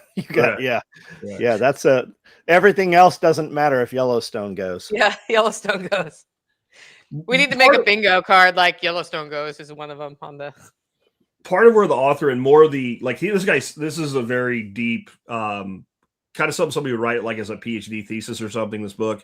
And so he's also analyzing all these other social scientists and stuff that have reviewed this. And kind of the point they're making, though, is let's say you had this massive flood and it caused a crop failure. Well, if that happened in a normal situation, it would be bad, but it wouldn't compromise civilization. But if you had some sort of major event like that, and the people in charge had been liquidating the treasury, had no reserves in, and there were other social contentious problems, then that could be the final straw that pushes things over. Whereas if it was isolated, it would not. Well, think about this. What if you had a massive drought in the middle of the country for years? Yep, and that'd be the duration of that event, right? Right. And while at the same time, major technological advances are happening, causing some of the older professions to be obsolete, while also not having a way to help people in extreme poverty even stay alive. Like, what would happen? There'd be a lot of people killing other people for what they had. That's what would happen. And that's historically what has happened, right? You also, like, you get into points like when you get that storm of events, what happens when you become highly reliant on a technology, and it doesn't take much to operate the technology, but to actually repair, fix, and develop the technology and replace the technology is complicated. And all the people that knew how to do it age out, die out. And then you start having systemic failures, and then there's no one there that can put it back together. And we think of that with computers and shit today, but that could be as simple as irrigation systems of the past. Like, as long as everything keeps working, it's fine. But if it falls apart, if people come in and sack you and destroy it, and you don't have any of the old timers on how to put it back together, or if you're on the edge of that, and then you get a plague, and plagues usually kill older people faster than younger people. Not always. Have you noticed the plague is starting in California again? Yeah, it's the plague. Up. Yeah, not the COVID, but the actual plague. Yeah, there's a new nondescript virus that's being spun as the worst thing ever now, which they do about twice a year. Yeah. Well, now if the real one comes, it's like, what is this? Well, that is a danger. I think there is a danger of a massive lethal pandemic at some point. And will anybody take it seriously? Because right now it's very hard for me to take it seriously. Well, I think there's people trying to play and introduce that. They keep busting these biolabs that have all kinds of plagues and diseases and shit, and rodents that they're testing on. They just busted another one, I believe, in California a month ago. But, you know, nothing was brought up that last year they busted a couple. There's one in San Diego, one in Texas, and one in Las Vegas. Nobody even mentioned that in any of that reporting, that this is not the first time this has happened. They just found a girl bringing some worm, some Chinese virologist. Oh, yeah, I saw that. Worms in. Well, the worm's not the problem. What's inside the worm? Why was that not asked? Yeah. Yeah, there's that. And then there's like the one you were talking about with the biolabs where they caught this Chinese dude with a biolab. From the slime. He's in fucking prison. Yes. They come up with another one, and it turns out he's basically managing it from prison. The landlord. It's the landlord, the tenant. The tenant's in prison. The landlord's managing it. They arrested him and let him out the next day on bail. Yeah. Yeah. And the daughter's in there. And then they pulled that dude's records because there's a recording of him from jail asking his daughter, where are the guns? He's prohibited on another thing, not supposed to have them. So they execute a warrant, seize the guns, and now they can't find the dude that they let out on bail the day before. And the Vegas one got caught because a code enforcement dude was driving through an alley and saw a hose that had been dripping, and there was a bunch of slime. So he wanted to make a big deal of that, tracks it back, finds out that this is a whole fucking biolab, and they've got all kinds of commercial freezers and commercial equipment. It literally looks like some shit out of a movie. And there's a bunch of Chinese people. And even without that, can we create our own pandemic out of something we already have without any kind of fancy research or anything, just by continuing to denude the health of people? And what I mean is, like, when the COVID's hit, right, like when we finally got an actual honest look at the data, the number one factor that determined whether a person lived or died wasn't even age. It just so happened that when you're really old, you have very low vitamin D levels.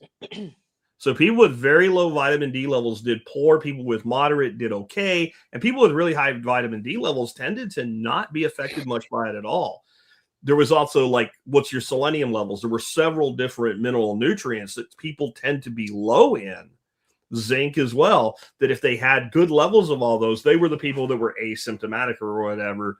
And so you can have something mutate just a little bit, and if that's your perfect storm of events, right, that combines with poor nutritional health, poor health in general from something else we've done, then you can get something that has a 20% lethality rate or a 10% lethality rate, which would be catastrophic beyond words, versus being a 1% or a fraction of a percent.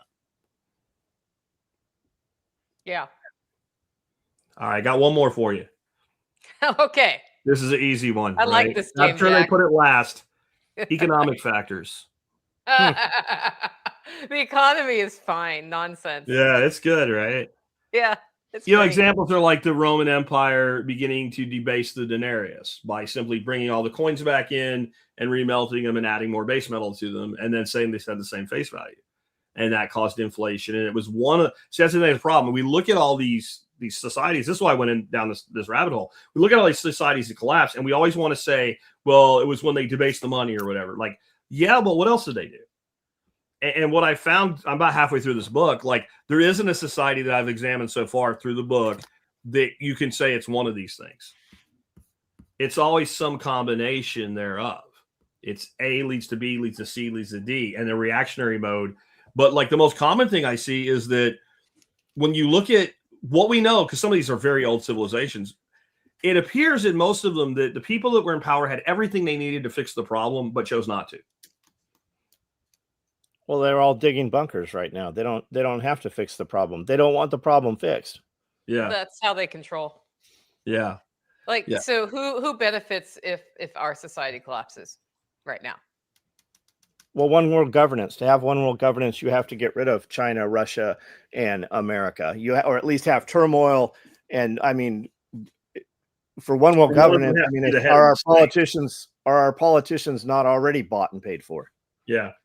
Or one of those three powers has to become the head of the snake, right? And that means two of them have to be drastically weakened. If that's your goal, if you want world government, because people in this country aren't gonna well right now, but like how many people are we breeding in our next generations? That's a much smaller number of body count as our population declines, who think everything's so terrible, the boomers stole everything, blah blah blah blah blah. We deserve ours, and they believe in a magical fairyland where that can happen. So here's a little bit more about the that lab in Las Vegas was owned by a Chinese guy who was already in jail for a California lab and managed by a guy from Israel. And then he says they were using the house as an Airbnb. If that isn't an inoculation station, I don't know what is. Oh, yeah. That's like deploying at an airport or something, right? So you get dispersed. Yeah, or spraying a buffet, or I mean, we've all seen it in all the books. Yeah. I'm from Oregon. We saw it in Oregon with the Rajneesh. Yeah, and capitulation. I was going to come back to that workhorse when we talked about the United States. You can't conquer the United States, but you could attack the United States, right? Or maybe Gavin Newsom lets China come in, right? He let China in. They took out all the homeless. Where did those guys go? And then they rolled out and did all the banners and cleaned up all of San Francisco and everything for Xi Jinping to come to the United States, right? So maybe that happens. Capitulation. They say that 85% of the population lives on the coast. If you look at California, less than 10% of it is crazy liberal, and the rest of it is, the Wild West and free. But it's all controlled by those little tiny states. So capitulation on the East Coast and the West Coast. Bear does talk about that. He also says everything everywhere all at once. And depending on how you look at it, from what level of view, it does seem like everything everywhere all at once. And then another thing, with the economy and the speeding up of things, we've never woke up in the morning and had zero sales. But that's happened 3 times in the last 90 days, probably. Zero sales, zero. And not just at midnight, nobody bought from midnight till 4:30 or 5 o'clock when we get up in the morning. I understand. You mean a full. Yeah. So you look at it and Shopify is down. And then you go and you look at down detector. Well, lo and behold, down detector, the people who tell you everything is down, they're down too, because they're hosted on Amazon Web Services. Oh, Amazon was down yesterday. This is happening more and more and more. Like literally, and I don't know the reporting, because every time I hear YouTube's down, Facebook's down, Instagram's down, 75% of the internet's down, all my other shit still works. Yeah. Just not my money source. Yeah.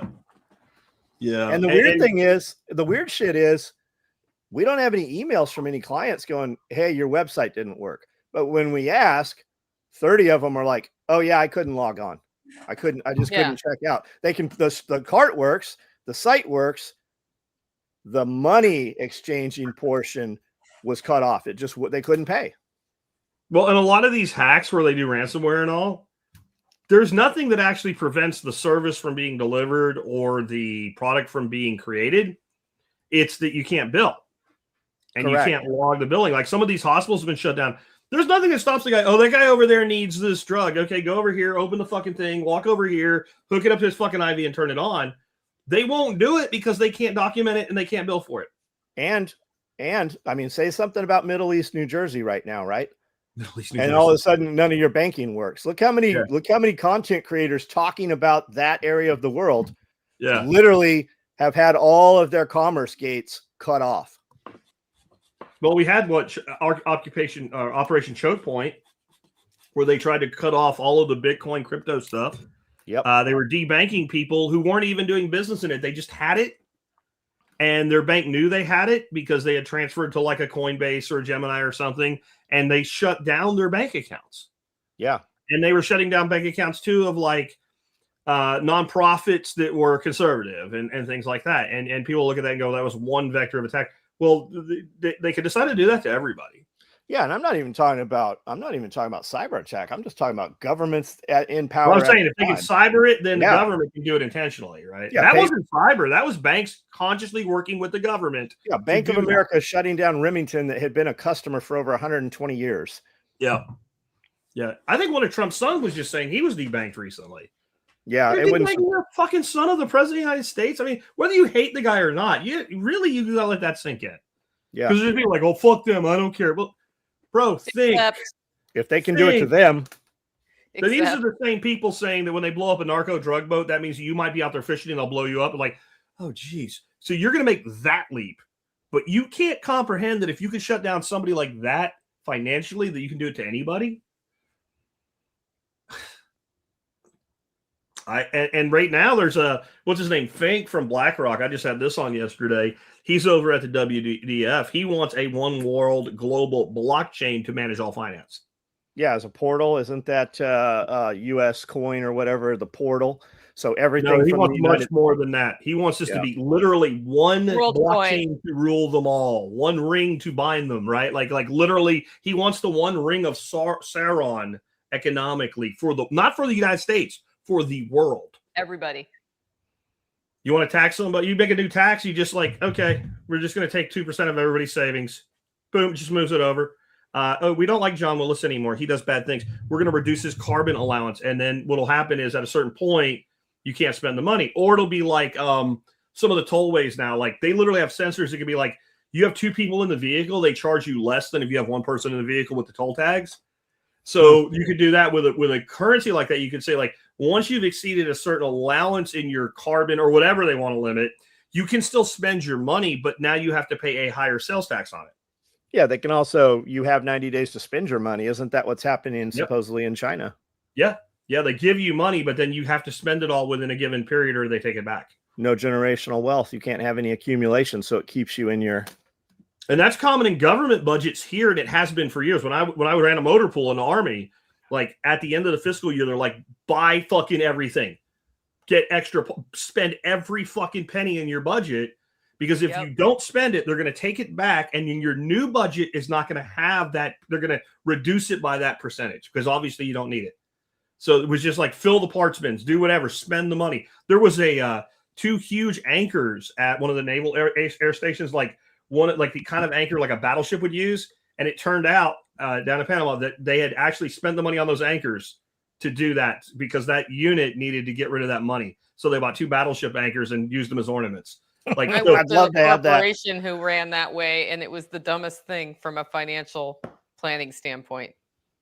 Yeah, that's a rich dad, poor dad principle that like in the government, you're paid to have more people work for you and you get more clout by spending more money, where in the private sector, you're judged on your efficiency. If you can do more with less money and less people, then you're rewarded for that, where you're actually punished in a bureaucratic situation. So if you give complete bureaucratic control to the monetary supply, that mindset runs the entire economy. And you can't tell me there aren't people that would wet dream themselves to death over having that button and control of that button. Yeah, that's why road projects are popping up at the end of the year. There's a prime example of it right out here, but it's so much more. John. It's so much more insidious than that, right? That one makes me so sad. The feds give the money to the state gives the money to the municipalities. If you look back at Agenda 21 and then Agenda 25 and 30, it's now called America 2050 is the code word for it. But that's how all your chicken laws and all your nonsense comes to be, right? Why would you take a place that is rural and has farms and say you can only have four hens, no rooster, right? Those are farms, but that's pushed down through all that one world governance nonsense. So they give them a little bit of money every year, and then they come through and they buy up these pieces of property and rip the roofs off of them, and then it's an eyesore. They have to make their next year, they have to accomplish these things on the checklist. And if they don't get that next batch of money, and those local politicians look bad because now they've started this mess. They've cut up part of the road, or they've cut down the trees, or they've started, and they are beholden, and they have to do these things that they're told to do. And along the way, you can steal part of the money, right? That's how we got a mayor bought a bank and then made it his office where he never sits or resides. That's how they do all these other public projects. And then they have to keep going. That's how all of a sudden we have a code enforcement guy that's harassing people about chickens on farms in city limits that are 5 acres and have been farms for the last 100 years. Yeah. But that's all of that shit. But you say it's a little bit of money they give them, but it's really a shitload of money. It's a fucking ton of money. All these up, it's billions, if not trillions of dollars. How do they have that money? Well, they have that money because they can literally print it, and they do it under the guise of we're stimulating the economy, or it's an environmental initiative, right? Like whatever makes it sound sexy, makes it sizzle. That's what they'll put on it. And they'll literally like do the exact same thing in two different places, but they'll market it differently, right? Here it's an environmental concern. Here it's to enhance business. Whatever that local population actually most wants, you sell people what they want to buy, and you sell a lot of it. But you sell the same thing, and the way you package it changes how it's perceived because most people don't pay attention. Most people aren't Nicole that like when something like that shows up on her radar, she's like, I'm going to fucking find out what the fuck this is. And if it's wrong, I'm going to go down there and fuck some shit up. Right. Like most people are just like, yeah, what are you going to do? Yeah. Well, cause it's the way it's always been done. You know, I don't know if I'll win here, but I'm going to try my darndest where, you know, Tennessee's just made it harder to fight zoning coming in at the rural level because they basically undercut a county's ability to regulate without zoning, and they're like, well, that's too much like zoning, so you need to adopt our zoning. Well, if you adopt the zoning, then that's how you push the farms out, and then when you push the farms out, you get all of the issues related to that. People are like, we need to save the farms, so we're going to zone them so that they get pushed out, and they just won't see that. And there is this larger thing right now of the left, especially globally, less in the United States, but it's infiltrating in that farming's bad for the environment. We need to stop farming. Oh, there's that. Yeah. Like, and not what you and I say, like we need to go to regenerative methods. No, we need to quit farming. Where the fuck do you don't need food? Food comes from, you batshit crazy fuck. I mean, like 10 years ago, I'm at the gym, and there's this big dude, looks like a big bodybuilding Kenny Rogers. His name's John. He was telling me about this nonsense his neighbor's going through, has some rabbits, and the runoff down the hill takes the rabbit manure and puts it in this little stream. And the stream goes into a little waterway, right? And there's this algae bloom from the protein or whatever. Yeah. And they came in and gave this dude a ton of hassle. Tennessee Wildlife Authority and code and all this shit. They find this dude and he goes to court over it. This big fucking mess. A mile up the road is DuPont, Kenmore's, the power plant, all this stuff. And there's all kinds of metals, cancer rate, and they're just harassing this dude over that shit. Over rabbit shit. Over rabbit manure. And that's this farm shit, man. It is always they're going to give you a hassle. And is it really even causing a problem? Because how many animals in those woods shit in that creek every day anyway? It's not at all, man. It's not. That's just it. We got all this carp and all these flying carp and this shit that's killing all the ecosystem, but you're harassing this one dude because they can't do shit about it, but they have to justify. And most of it's just a bureaucrat. Because you told him no, or you didn't comply or bend to his will. Or a lot of times what it is, it's a neighbor that's just a dick and finds a fucking pressure point and then harasses the government to harass the neighbor. And it's a complaint-driven system in a lot of ways. Like there's places where nobody ever had a problem. One motherfucker moves in and suddenly everybody has a problem. Right? And it's like, wait a minute, like you're the one that's new here. And that is okay. Here's my 12th one I added to that list of 11 we went through. Loss of a common ideology. I don't even understand how that's not in this dude's book. Because I think when I look at, like when I read like 1491, America Before Columbus, and all these great civilizations in the Americas that collapsed long before anybody from Europe fucking got here under that, second wave of settlement. That seems to be one of the biggest things that people had, whether it was a religious thing or you look at Rome, like the patriotism, like of being a Roman citizen was so high at the height of Rome that, men were willing to die. Men were willing to serve voluntarily, not just conscripts, knowing that, what might happen. You might suck really bad and they might decimate your unit, and that could be you, and they would still do it. Right. That ideology was very powerful of holding things together. And when I think back like 80s, 70s, even 90s, if you were at a concert or something and something patriotic happened, everybody stood the fuck up. Yep. Right. Like it was a big deal. Like it mattered. And if the country was wrong, but once there was a conflict, well, but you back your bros play, right? Like you have to be on the side of your own. Like, and I don't see that now at all. And I don't just see two factions. I see hundreds of factions. Like, they're protesting Iran, but this guy's got the sign that says abolish ICE. Right. Equal income and free justice and healthcare for all or whatever. Like, and so like, even where they all get together on that lunatic fringe, there's still 1,000 different things that they want. Student loan forgiveness, whatever it is. So the ideology is not common.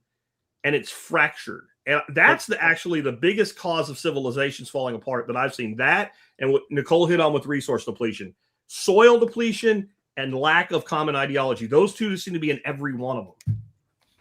Most of those people holding the sign don't believe in what they're holding the sign for. They just don't like whatever that other side is. They didn't get the memo that day to change that sign for the new sign of the day.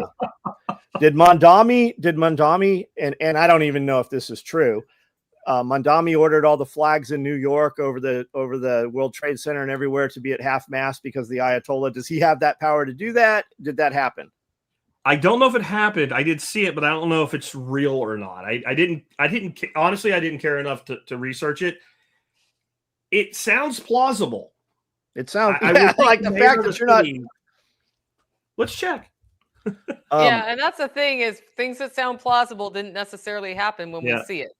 Sean Ryan interviewed a guy about the next famine, and it's going to be caused by it's going to be government caused. I think most famine is government caused, at least in our history. Yeah, even the Great Depression was made worse by the government's reaction to it. So the genesis of the Mondami thing was the Babylon Bee article, and then it got it. Yeah, so that wasn't real because that was bothering me too. I'm like, I don't know that the mayor of a city can do that. Yeah. But the fact that presidential thing, right? The fact that we're at a point where it's completely believable. Yeah, it's not unfathomable with all the other shit that he's done. Because if you would have heard 20 years ago that any mayor of New York City did that, you'd be like, "Fuck that, that's stupid." And now you're like the Onion, Babylon Bee, and all like, is this even satire anymore? 20 years ago, the mayor of New York was doing the broken window thing, wasn't he? Yeah. Let's see. That would. Or was that 30 years ago now? 2006. So wouldn't that have been Giuliani? Is that thunder here? Because Giuliani was there for 9/11. It would either have been him or who came next. Bloomberg? I don't know. I think it was Giuliani. I think it was Giuliani. Yeah. So, what do you think, Nicole? Are we on the verge of our civilization collapsing? I think we have been, but we might not. Okay. That's been my opinion the whole time. Like it feels emotionally and from some data points, it feels close to collapse, and it feels closer to collapse than any time I can think of, even during 2020 right now to me. Yeah. But I can't like empirically put it in a spreadsheet for you right now. Yeah. But also we could weather it and balkanize. We could do all sorts of like it doesn't necessarily mean it's going to collapse if it does into violence the way we think of civil war or something. Yeah. I'm also the optimist. I'm like, but we could still just, you know. What I was trying to point out is we're about to celebrate our 250th birthday as a country. Yeah. Technically, in my opinion, that was last year because 1775 is the real date, but fine. The Roman Empire is what we're most compared to with collapse. The Roman Empire, from the beginning of its collapse till it was fully collapsed, took longer than we've existed. It was a bit over 300 years of collapse. And to me, one of the things we can do is look at who prospered during, through, and after the collapse, and what did they do to prosper? Because what is more important than what should be, right? Like we can all talk about the way it should be, but what is happening, what has happened, and what's going to happen, that's what we have to kind of focus on. And what do you think? What are the angles that the individual can take so that they remain stable and they can be prosperous even in like these really shitty times? I think you need to keep yourself financially above water by making yourself two ways. One, you need to create income any way you can that adds stability, and you need to create the kind of wealth that endures change, like property wealth. Otherwise, but at the same time, I think you need to also build the skills to go through things without being able to just buy a thing, right? So you need to, that's a lot of what motivates us here to create food systems that feed themselves and require fewer external inputs. But also, while the external inputs are here, we use them. Yeah. Right. Yeah. And to equip other people to do that, because I think what makes us keep prosperity or keep the capacity to have a good life through something like this isn't just that we protect ours. It's that those around us are not as desperate to want to attack us. And I think that's something we don't talk about a lot, but it's really important. If you can get your whole food network in your local area, your local food network working together, you have a better chance, because when we do that, we have more stability, and then you have fewer people starving, because a starving person will try to kill you for food. Agreed.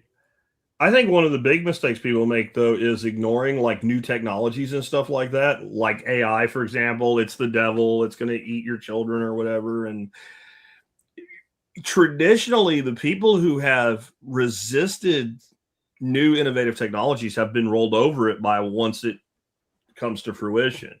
And they've been slower movers on it, and they have suffered due to it. Because once something... What is the old saying? You can't unring the bell, or you can't put the toothpaste back in the tube. Like once it's out, it's out. Yeah. And I don't think we're ever, that's the world these people are hoping for, that will go away, or many other innovations will go away. And I think sometimes the belief in collapse is because that people feel like they'll be more comfortable because the things they don't like will go away. When really collapse usually involves some more advanced technology overtaking those who refuse to figure out how to utilize it. Like if your enemy has guns, then you want guns.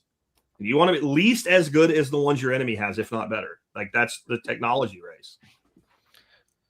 I think a lot of people spend time here, right? They'll talk about they can't do what they want, or they can't have what they want because they don't have the money. And, I don't have time for another job, or I'm not in shape because I don't have time for the gym or whatever, but they have time for this thing. And they're involved in a lot of shit that doesn't actually affect them. Like the shit going on in Iran doesn't affect anybody right now unless you have a relative or a family member over there. But how many hours have been spent on content on this when your garden's not prepped, or your cover crop's not turned over, or you haven't started, you haven't brought the new chickens in, they're not under a brooder, whatever it is, whatever your money is, right? But most problems that people have can be solved with an amount of money. But they don't have that amount of money, and they put all that time into all this other shit, and they're not making any money. And I think especially with homesteaders, they have this idea that this side hustle or this other stream of revenue, and they put a little bit of time here and a little bit of time here and a little bit of time here. But really, when we look at it, they're not paying themselves an hourly rate, and they spend way more than minimum wage every week doing this thing that makes less than what they would have had at a minimum wage job. Where if they just put into what they actually do well that makes money, they would have a ton more money, and then they could hire people, buy things, or do the things they need to do. But a lot of people get convinced, especially through the YouTube channels and the side hustle shit, that they need to be doing all these other things, and they're not good at doing any of them, and none of them are profitable if you're really honest with yourself. Yeah, I'm all for the side hustle, but then you have to pick one to be really good at and optimize it. And if you can make it passive, like if it is something little and it only makes you $300 or $400 a month, but it's really passive, it's like some sort of drop ship automated sales portal or something, that's like having $80,000 in the bank paying interest. So that's fine. But if you're spinning the plates, like in the gag, right, where you have to run over and spin this plate and spin that plate, then you don't actually get anything valuable from any of it. You would have been better off getting a second job at Walmart going, here's your cart. And I see a lot of people doing that. And I think it's because people aren't willing to do the work. Like, so they tried this thing and it worked a little bit, but it didn't change their life. So instead of going, oh, I got a result, what does that result tell me? How do I now magnify that result? How do I increase that result? How do I make this do more?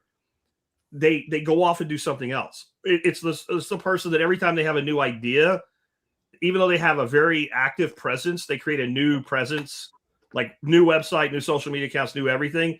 Much better keeping it where you have the power, where that focus is. That's something I've even done that myself a couple of times. Like, I'm going to get this new domain or whatever, right? It's fine to like redirect somebody or verbal advertise or whatever. But if you have a social media account with 60,000 people following you and you're going to start a new thing, don't go create a new one for it, right?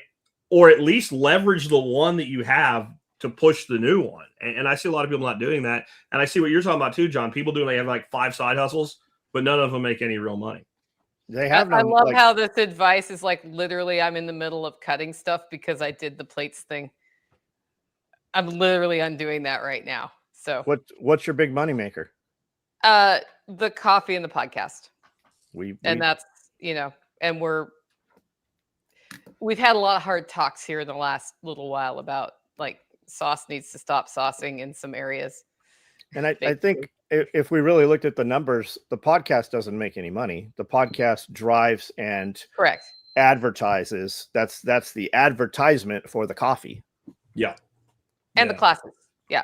The classes for sure. Yeah. Classes. Yeah. So, and that's where like, it's taken me a bit to come back to it is the podcast, but the other things have to also exist, but not all the other things. Right. Like the side hustle thing is for the dude that has a full-time job, works 40 hours, can't work any more than 40 hours, but needs 20 more hours of work. Right. If you can start your thing and the goal is to grow that 20 hours so that you can stop doing the 40 hours. If you have your own business, you can work as much as you want. And for the most part, depending on what the business is, you can make as much money as you want. If you produce a product that you can sell and you produce all the product, you can work all weekend and you don't you just can't do that at work. But these people get stuck on that. Like my buddy, Evan, Radio Made Easy, right? He started his company and his dad's like, well, what are you going to do for medical insurance? And I remember Evan said, that when he first broke $100,000, the first time, or 60,000, he had his highest month. I think it was 60 grand, he said. And he told his dad, he was super excited, told his dad's like, yeah, but what about medical insurance? He's like, Dad. And you're like people just get stuck in that. What if this? What if that? Yeah. Man, if you can make $5 grand a week, you can make $5 grand every week. Most people aren't making 5 a month. Yeah. Yeah. And it's a lot of times that's well-meaning concern because the person can't conceive of it. I know, like I had a conversation with a relative one time back when I was in sales and I just closed this deal. And he's like, well, how much is it going to make you? And I said, it's going to make me about 60,000. If it comes in at like the lowest margin possible, it's going to make me 45. He goes, you or the company? I'm like, no, me. And we were talking about a sports thing 5 minutes later because this guy worked really hard, went to college, had a good job. He was making about 60,000 a year at his job. And at the time I was like 24 years old. And this was really hard for him to accept that a person could make that kind of money. So then they start getting risk adverse on your behalf. Well, what happens if you lose that? Well, I'm where I was before I had it. Right. They're not concerned with you. They're worried about them not being willing to do what you do. And therefore there must be something wrong with what you're doing, because if it was worth doing, they would have done it. Especially when they're senior to you by 10, 15 years, especially when you're that young, that really is a thing. But the thing with the side hustle is if you do it right and you get on it and you focus it, there will come a point where you will quit your job because you won't be able to justify keeping it. I mean, when I left, I had ownership. I had ownership in 3 companies. And my partner said, what can I do to get you not to do this? And I said, there's nothing. Why would I keep pushing this string when I can go do this little thing all by myself and make plenty of money to take care of all the things I need to take care of, and I don't have to deal with this crap anymore? And you like it, right? Yeah, and he called me like 6 months after that. And he called me for advice, which is fine. But he was talking about some of the same problems that I had been there for, that I had tried to rectify, that other people got in the way of actually rectifying. And when I got done with the call, I had that kind of like icky feeling you get when you go through all that bullshit. And I remember I said to myself under my breath, I need to quit. And I went, fucker, you quit 6 months ago. This isn't your problem.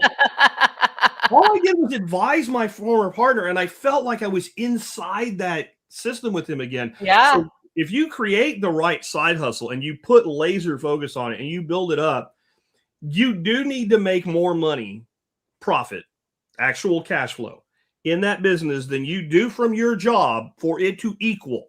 You have to, because there is health insurance. There is your own matching taxes. Like there's a whole shitload of expenses.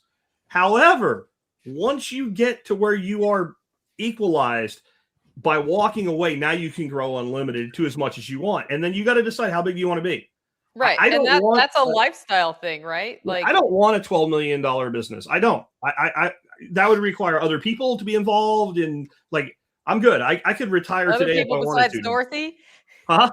Other people besides Dorothy? Yeah, everything's besides Dorothy. And then she'd have to work, like, I don't know, 8 hours a week instead of 2. Right? Yeah. Like, I don't want her to have to work more than that. All I want her to do is make sure all my appointments show up. That's it. That's all I want you to do. Schedule and send me emails and tell me you scheduled it. That's all I need you to do. Because I like, I think it's also another thing, like the Gen X loner thing. I like to work alone. I don't want to be bothered with anybody else's shit. Like, and if I do give you something to do, I don't want to fucking say it again. I just want it to come back to me. I don't want you to explain what you did and why you did it. I wanted a result. You said you could do it. Give me the result or get the fuck out of here. And I know that's unreasonable. That's why I don't want to run a company with employees. Right. So I like this comment from Scott King. I can and have made $5,000 a day. I have not figured out how to make it every day. Scott, make it once a week first. Yeah. How do you make it once a week? Because then you're making $5,000 a week. That's $20,000 a month. And then do it twice a week. What's the product or service, Scott? Like, what do you do that made $5,000 that day? And can you consistently do it on a weekly basis? Right. Yeah. And that, because it may be, and this is where I'm at with the coffee, right? Unless I build it in a way I don't want to, it has a cap. Yeah. And I am re-examining the I don't want to part, and can I get around it in a way that I'm comfortable with? And part of that is me addressing my own limiting beliefs, but also part of that is this is where it's going to be if that's what I'm doing. And am I happy with that? And if I'm not happy with that, what else am I doing? Or, I mean, you can sell your product to more people, or you can sell more products to the people you already have. Those are pretty much your two ways to grow revenue. There's really, you can lean out expenses, but you don't have that high of expenses to begin with, right? Like if you're running a company with 500 people in it, I guarantee you, no matter how efficient you think that company is, if you could get me to consult, and I won't, but if you could, I could walk in there, spend a week walking around your company, and hand you a list at the end of those 2 weeks of people you can just fire, and you don't even have to do anything. Like there'll be no the flow would be the people that need to absorb the little bit those fuckers were doing will just do it, and you can give all the people that absorb shit a raise, and you can still save money. I guarantee you I can do that with any company of that size or larger. But when you have, yourself and maybe a family member or like one or two little employees that work part-time, you can only lean expense out so much. So pulling my time out as the biggest expense, which I think that's always the biggest expense when you're running a business. What has changed in the last year is that my biggest expense in the coffee is no longer the green coffee beans. It is now shipping. So, which is, and even with the coffee going, like the raw coffee cost going parabolic. Yeah. In the last 12 months, shipping. Is that just shipping rates going up, or you're shipping that much more? No, it's per pound shipping. Like I figure out what my per pound is. That's built into the price, right? Because you get free shipping if you get 2 pounds or more. Yeah. And that's been the thing. So now you got to raise the price to build which happens. Yeah. But that's something I'm looking at with interest at this point. Like maybe that's where I push on it. You should be profiting on your shipping. Yeah. Yeah, but you should be making $1 on every order. It should be built in that you have money profit. Right. And anybody hearing that, it sounds absolutely crazy to them, but you can definitely negotiate with your carriers and such on that. And then like if you use ShipStation or Pirate Ship, there's an advantage on that. There's price advantage also. Yeah. And then packaging, there's a ton of money that we spend on packaging. But if you can ship U.S. mail service, they give you all of the contents for free. Everything that goes in the box and everything is free. Yeah, he's the guy to talk to on that because he ships tons of shit, right? My solution to that is I try to sell things that don't have to go anywhere. I use I try to sell things that can move at the speed of light and be delivered instantaneously because my profit margin on a $50 membership is insane. It costs me about $1.40 to deliver that product for a year, and I sell it for $50. And I like that approach, but it's not something everybody can do. Like I saw a lot of people after I did it in our space try to do it and fail, and I think it's because you're creating an also ran. Like you have to do something unique with it to be effective. I feel like. Well, a lot of people like the idea of it too, but they don't want to put in the effort and the work that you do to do it. Yeah.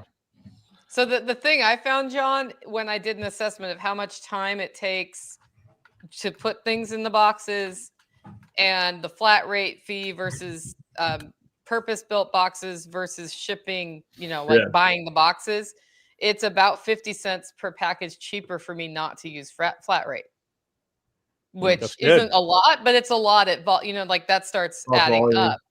So that's been a thing. And I do already use pirate ship, but now I'm wondering if I can, at my volume at this point, get a better rate than pirate ship. Yeah, you gotta shop it. Yeah, that's going to be, that's and then custom, like Uline will build any box you want, however you want it. And they'll generally have it to you tomorrow. Like we ordered from Uline Sunday night and had it here by 9 Monday morning. That's cool. Now, the other thing, though, is like John was saying about people will bitch because you're making a little bit of money on shipping. I would tell that person, bro, so does that mean that I can like have you come in and pack all my boxes for free? So well, they're not aware of it. Like, they don't understand. Like it actually takes effort. It takes energy, and anything in a business takes effort and energy is a cost. And one of the big problems people have when they're small, like solopreneurs are very small, is they do not put enough value on their own labor. And that's what Nicole's running into now, because the minute you have to pay somebody to do what you're doing, then you see the real cost, and there's a good and bad about that. The good is that you can be very nimble and like basically you're working for that wage for yourself. But then if you want to get past that cap, now you gotta double your volume to hire one person to do what you did if you really want to be hands off, or you have to hire a lesser person that's going to still cost 75% of what it would cost to hire somebody who could do it all. Billy Bond, what's up, man? Wait, I don't see Billy. Yeah, Perma Pastors. There he is. El Salvador. We're dueling. Yeah, I connected him with somebody. He's like, well, I'm going to be unavailable in El Salvador for 2 weeks. And I'm like, I hope that's a vacation, Billy. And I hope you're having a good time with your wife. That's all I got to say. Yeah. I'm waiting to hear from him when he gets back. What is El Salvador like today? Because that's. I mean, I can't wait to hear that too. I've seen some pictures he's posted. It looks pretty fucking nice. Yeah, fresh food. Yeah, I've seen some pictures from him on X, and it looks like a pretty nice place to be. Good for him. Yeah, it's called shipping and handling, not just shipping, and you don't have to even disclose that, right? When I raise prices or creep prices up, if I need to raise a product, like I still have, I'll see an order in the morning and I'll be like, how in the world are we charging $15 for that? That thing needs to be $50, right? Yeah. That color didn't get changed or something. Yeah. I don't announce it. We just raise the price. And if I'm concerned with it, if I need the price to go up $15, I just raise it $5 every month. Like we just creep the price up. We don't even tell people it happened. Nobody ever questions it. It's interesting. We don't see a loss in revenue. I totally stole that from you, John, because you're like, don't tell people when you raise the price. I'm like, sometimes I will explain that coffee inputs are going up in my weekly email, but it's like the price on the website is the price it needs to be. And I just feel like when people do that, we're raising our prices. They're looking for they need money. I think one thing a lot of small entrepreneurs don't understand is the pricing curve, where as you increase the price with certain guidelines, the volume you sell actually goes up. Yeah. Because the product has higher perceived value.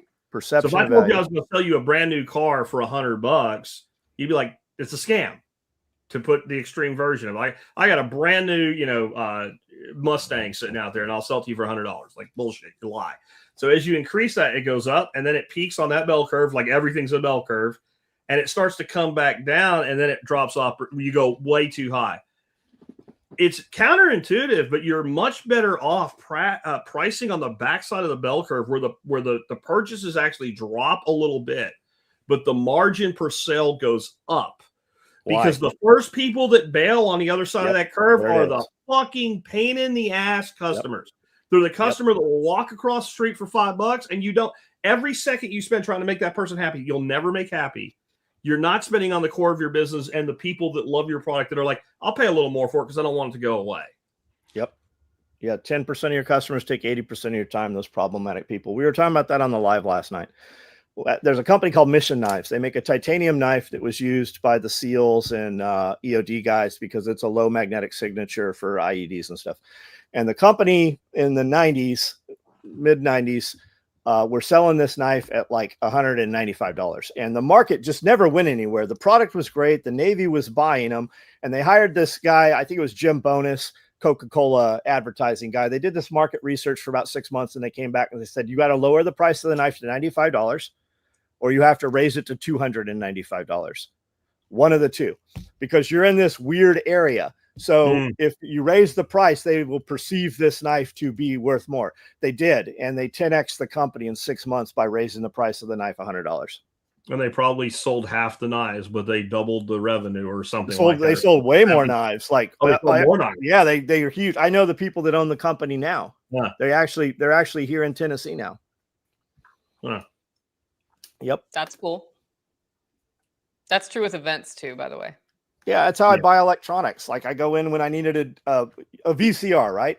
I'm never going to set the clock. I'm never going to copy any shit. I just need to watch a videotape. But what do I get for $100? What do I get for $200? What do I get for $300? And you always buy the better one because you perceive it to be better. Yeah.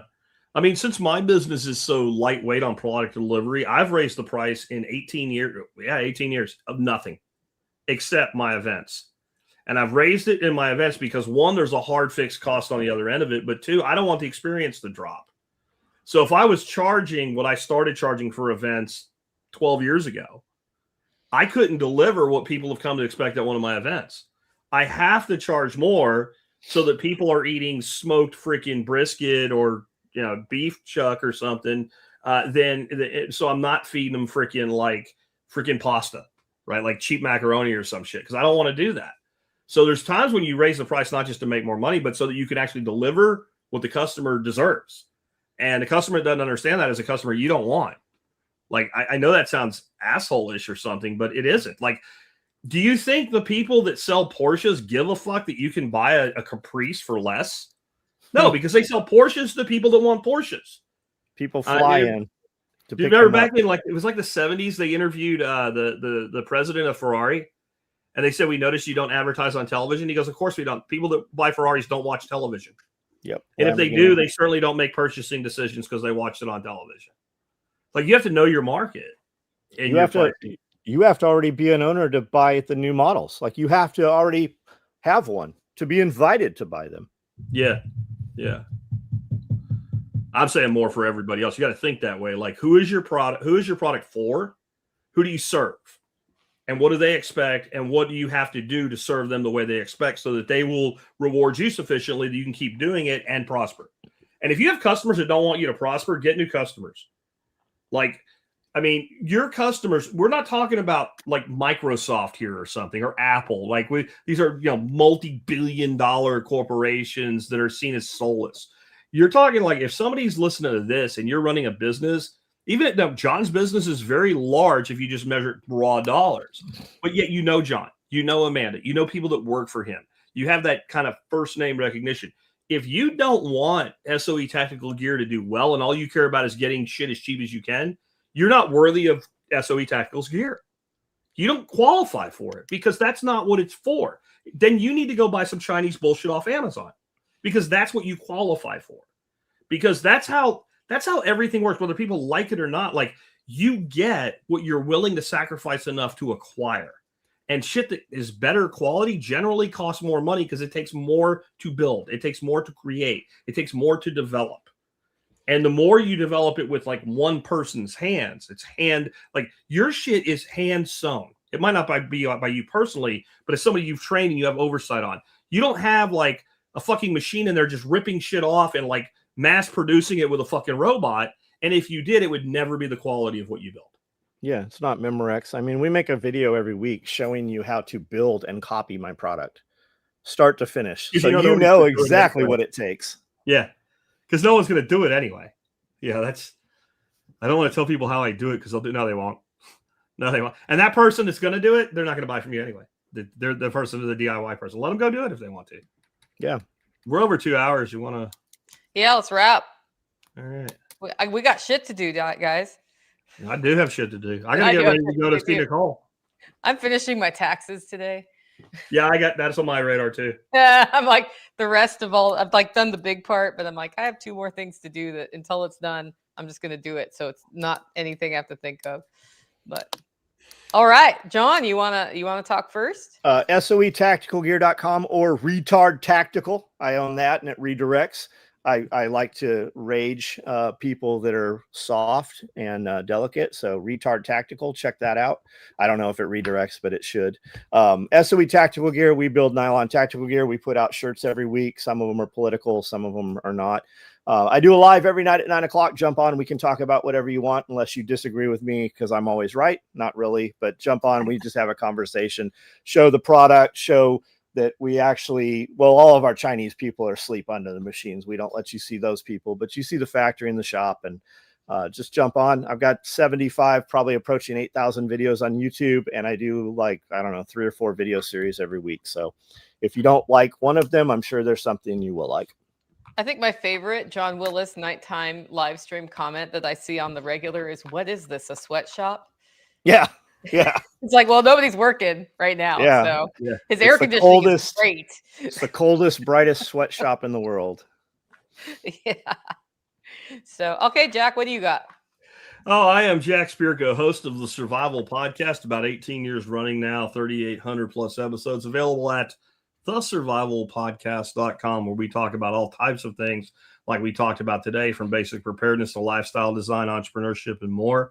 So come by and check us out if you are not yet listening to my show. All right. I'm Nicole Sauce from the Living Free in Tennessee podcast, and we do classes in this beautiful kitchen. I have one coming up March 14th, Making Bacon. It is a 2-hour class from 10 to 12 here in Lancaster, Tennessee, 1 hour east of Nashville. There are only a few tickets for this. And if you want to grab one, $73, livingfreeintennessee.com. Just scroll down and go to events. You'll find it there. Guys, we'll see you next week. Hey, one last thing. Here's something I thought was funny. One last thing. Muslim countries that support today's U.S. strikes on Iran.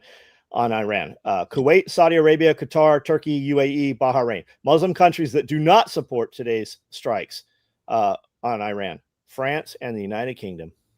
Don't forget Canada. All right. We'll see you in a month, guys. Can't wait. Bye.